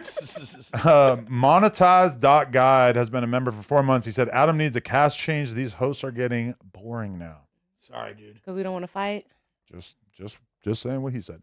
$10 from DJ. He said, Brick Baby's new audio video where he talks about Whack 100. Did anyone catch the part at 7:16 where he asked if somebody could reach out to Alex Alonso to write him a character witness letter? Good. I will do that. I'll do He that. definitely said that too. He said, "Yeah, Alex Alonso, man, I need a character letter." He did say that. Shit, I'll write it, but I feel like I just remember that Brick's his girl, I think, mentioned that like 3 months ago, and I totally forgot about it. I think that's good for. I gotta tap in. I Alex think that's barely even knows important Brick to do Baby, for right? Brick as Said well he got as court on the 19th. Said, "Come show your support." For real? yeah, that's his the day. Sentencing date, the Yep. 19th. Yep, of December. Oh, I didn't know that. The 19th. Fuck, that's the basketball game. Of December. That's the basketball game. Wait, how are you getting sentenced on a Sunday? Wait, you're talking about November? Oh, December. December. Oh, for Yeah. sure I could pull up to that then. Okay. Damn, all right. Let's do it. Let's all go. Ben said that would be cool. We could do a 5K after. 1,000%. You down? It sounded cool until you said that. but- Lush, you think you got a 5K in you? yeah. Damn, All right. Honestly, I might have done a 5K this weekend. Just randomly. Oh yeah, when he was filming. Does Munchie know what team he has on his hoodie? The Packers. Yes. You a Packers fan or? I got the shoes, the jersey, the beanie, the hoodie on. Yeah, I know. So that's not a Dumbass. gangbanging reference at all. That's just the team you like? Yeah, that's my favorite team. Oh, I didn't know that. Okay. That's good to know. Yeah. All right. Guy can't like football? Come on. Hey. What the fuck? Like, imagine he that doesn't even know what team he has on. Thinking he had Packers, he had all 49ers. That'd be scandalous. Philip said Nip's business talk rap separated him. I don't know exactly what point he's trying to get apart, but yeah, I mean that's true. rap separated him from a lot of other people opening burger spots and t-shirt shops. Yeah. What I didn't get that chat. Nip's business? What do you say? Him talking about business in rap. I think that's what he meant. His business. Oh, that's what he meant. Is like him talking about business in his music separated him from everybody else. I guess that makes sense. All right. Dragonite Crip, which by the way, amazing member for 6 months. Lush needs that Buzzball sponsorship. They just came out with a glazed donut flavor. We need that. That's y'all. They stupid. We tried. I emailed. I pressed them in the email. Hey, if that wasn't a real thing, I wouldn't drink that shit. That shit Yeah, I sound don't like the super sweet buzzy was. I'm not that shit sound like you make I me throw up. I drink the sour ones, TBH. Okay. County sent $10 and said, I've been a fan since 2019, but it became my favorite podcast in 2022 after all the rejects left. Free Brick Baby on the Dead Homies. Shout out to Young Ann Hefe, Mr. B Team, Tamala Anderson, and BBL Uno County from Duval. Tamala Anderson is fire. That works so good. That's what he called me at the competition. Oh, I didn't even know that. That's fire. I like that it is too. something that Lush would think of. Okay, Love I thought it was cooler when I thought that like he just invented it, but He did. okay. Shane has been a member for 6 months. He said Jessica West been cool on the news, and shout out to the GOAT Lush. Yeah, what's up, Jess? Shout out Jessica. Shout out Lush. Philip said, y'all got to stop sleeping on Lush. He's a real Machiavellian. He glazes his way to the top. I see it. That's pretty funny. In back alleys. Compliments. Blanche from the Bay sent $10 and said, Charlie used to fuck on my gay homie's roommate, who was a popular trans prostitute banging multiple A-listers. I think we read that one already. Yeah, you read it on the show. I say he did that again. Oh, my bad. He did it twice. Yeah, I'm about to say, damn, Charlie. No, tripping. That's fucked up. I don't even remember. It was Adam like 2 just hours read ago. it when it first came in. Oh, shit. All right, my bad. The official Mac Ty said, Tam's soft and feminine vibe is priceless, and she's beautiful. Thank you. Wow, Mac. Thank you. Hey, boo. Yo Ma says she can have kids. Just don't ever expect me to play stepdad, especially if they have an active father. Never get in between a man and his kid. Lame. That is a good point for sure. If I was dating a girl who already had a kid with somebody else, approach very gently. Don't interject yourself too much. But I feel like, I'll try to like have a good relationship with the dude and just make it clear, hey, I'm on some regular shit. It's like, all you can do is kind of put your best foot forward, but you can't blame the guy, even if he's kind of being a hothead. You can't really blame him if he's being a little overtly cautious. Remember that video of that guy that came back from prison? You're willing to die for this pussy? Because I am. Oh, yeah. That is the best. Hey, man, you could be a little dweeb. Don't be acting like that towards me, man. I'm just tapping bobs, man. I look at you mad at moms. I don't know what happened or what's going on. The kid makes it so much more complicated. Die for that pussy. Philip said, y'all need to get Crip Mac a voice acting job. I think we addressed that before for show. Nico Bang said, Adam and 6ix9ine, November 1st. Propaganda. They just booked you? No comment, but Nico, your fact gathering is impressive. Terrell, hopefully not that one, said, Ant, you the police. Slim, ain't no way you just said Crip Mac fresh off putting in work live on NJ knowing 12 watching. You hot. it seemed like you have a really ridiculous perspective on what the cops might be interested in. We didn't say shit. You dummy. yeah. We talking about something that he already went to the hole and served time. Right. That he ain't came on camera talking about you the police, Mo. Man, his homie talk about it on Street TV. All And Slim try talk to try to find like the thing that we just said right there that would be permissible in court that could do anything. Come They on. already punished him for it. Man, Man, ain't nobody, serious. man, that shit crazy. Yeah, for anybody who's wondering why I didn't respond to certain allegations that, in my opinion, are completely ridiculous, the reason why is because I spoke about it earlier today on my Instagram story, and I actually specified in the Instagram story that the reason why I was talking about it right then on my Instagram story was because I didn't feel like talking about it on the show because I thought it was so stupid. So yeah, it's on my Instagram story if anybody's interested. G-Money23 said, C-Mac is bad for the culture. At least 4X is really about that life. C-Mac is just a literal crash dummy. Bad look for the culture. But you know, Adam, I totally disagree. I think Crip Mac's actually a great guy. Yes, he's got his issues. But, I mean, 4X is really about that life. Like, what is Crip Mac not doing that 4X is? And what culture are you referring to? Yeah, that's what I want to know. Yeah. What is a bad look? Bad look for the culture. They're both to? Crips, and they both, realistically, they both went to prison, came out. Well, Crip Mac about to come out, and never. I mean, we haven't heard bad shit. Like the worst thing we heard is like, oh, Crip Mac roll up into a ball when he fights. Sometimes, I mean, don't we all? I don't know, man. That just seems like the worst thing you could say is like, oh, 4X is like better at fighting. Like, okay, I just don't who know what cares? culture he That's what I'm he saying. meant is what is bad for. They probably not even black saying that. Yeah, so. Yeah. I mean, what is his Or name? from LA. Well, or- G-Money23. I mean, pretty Could be convincing. anything. He could be black. Could be Gerald. G Money. B-Rad G from Boo. Pretty convincing. David Zaff said Eminem's The Warning smoked Mariah after he put that out. She didn't say another word to him. He even used her own voice in it. That track was hateful. LOL. Y'all should listen. I got to dig back into that because it's been a while. I'm still a Team fan of, obsessed with me.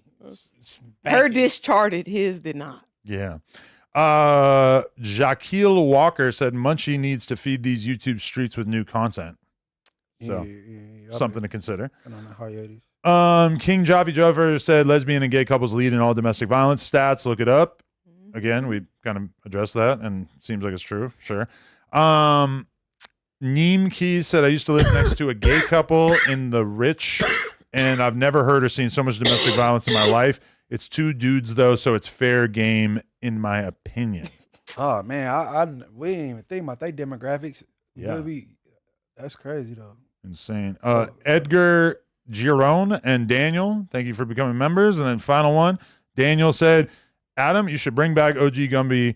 He has been bringing in views on other channels, or add him to the Adam and Wax show would bring a more balanced dynamic. That's so interesting because that is one thing that I actually had thought about is like, I wonder, what if we added like a permanent co-host to the Adam and Wax show? And then I did kind of think like, I wonder if Gumby would be the one, but You talk more than other than Hovind?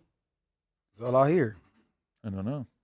It's guess definitely interesting. There's been a lot of people that have said that Gumby would make sense for like a good third mic or C mic. I'm open-minded. H mic. I got mad. Wow, that was okay. I'm not mad at that. I love Gumby though. I appreciate it. We'd be talking and shit. Gumby's cool. Yeah.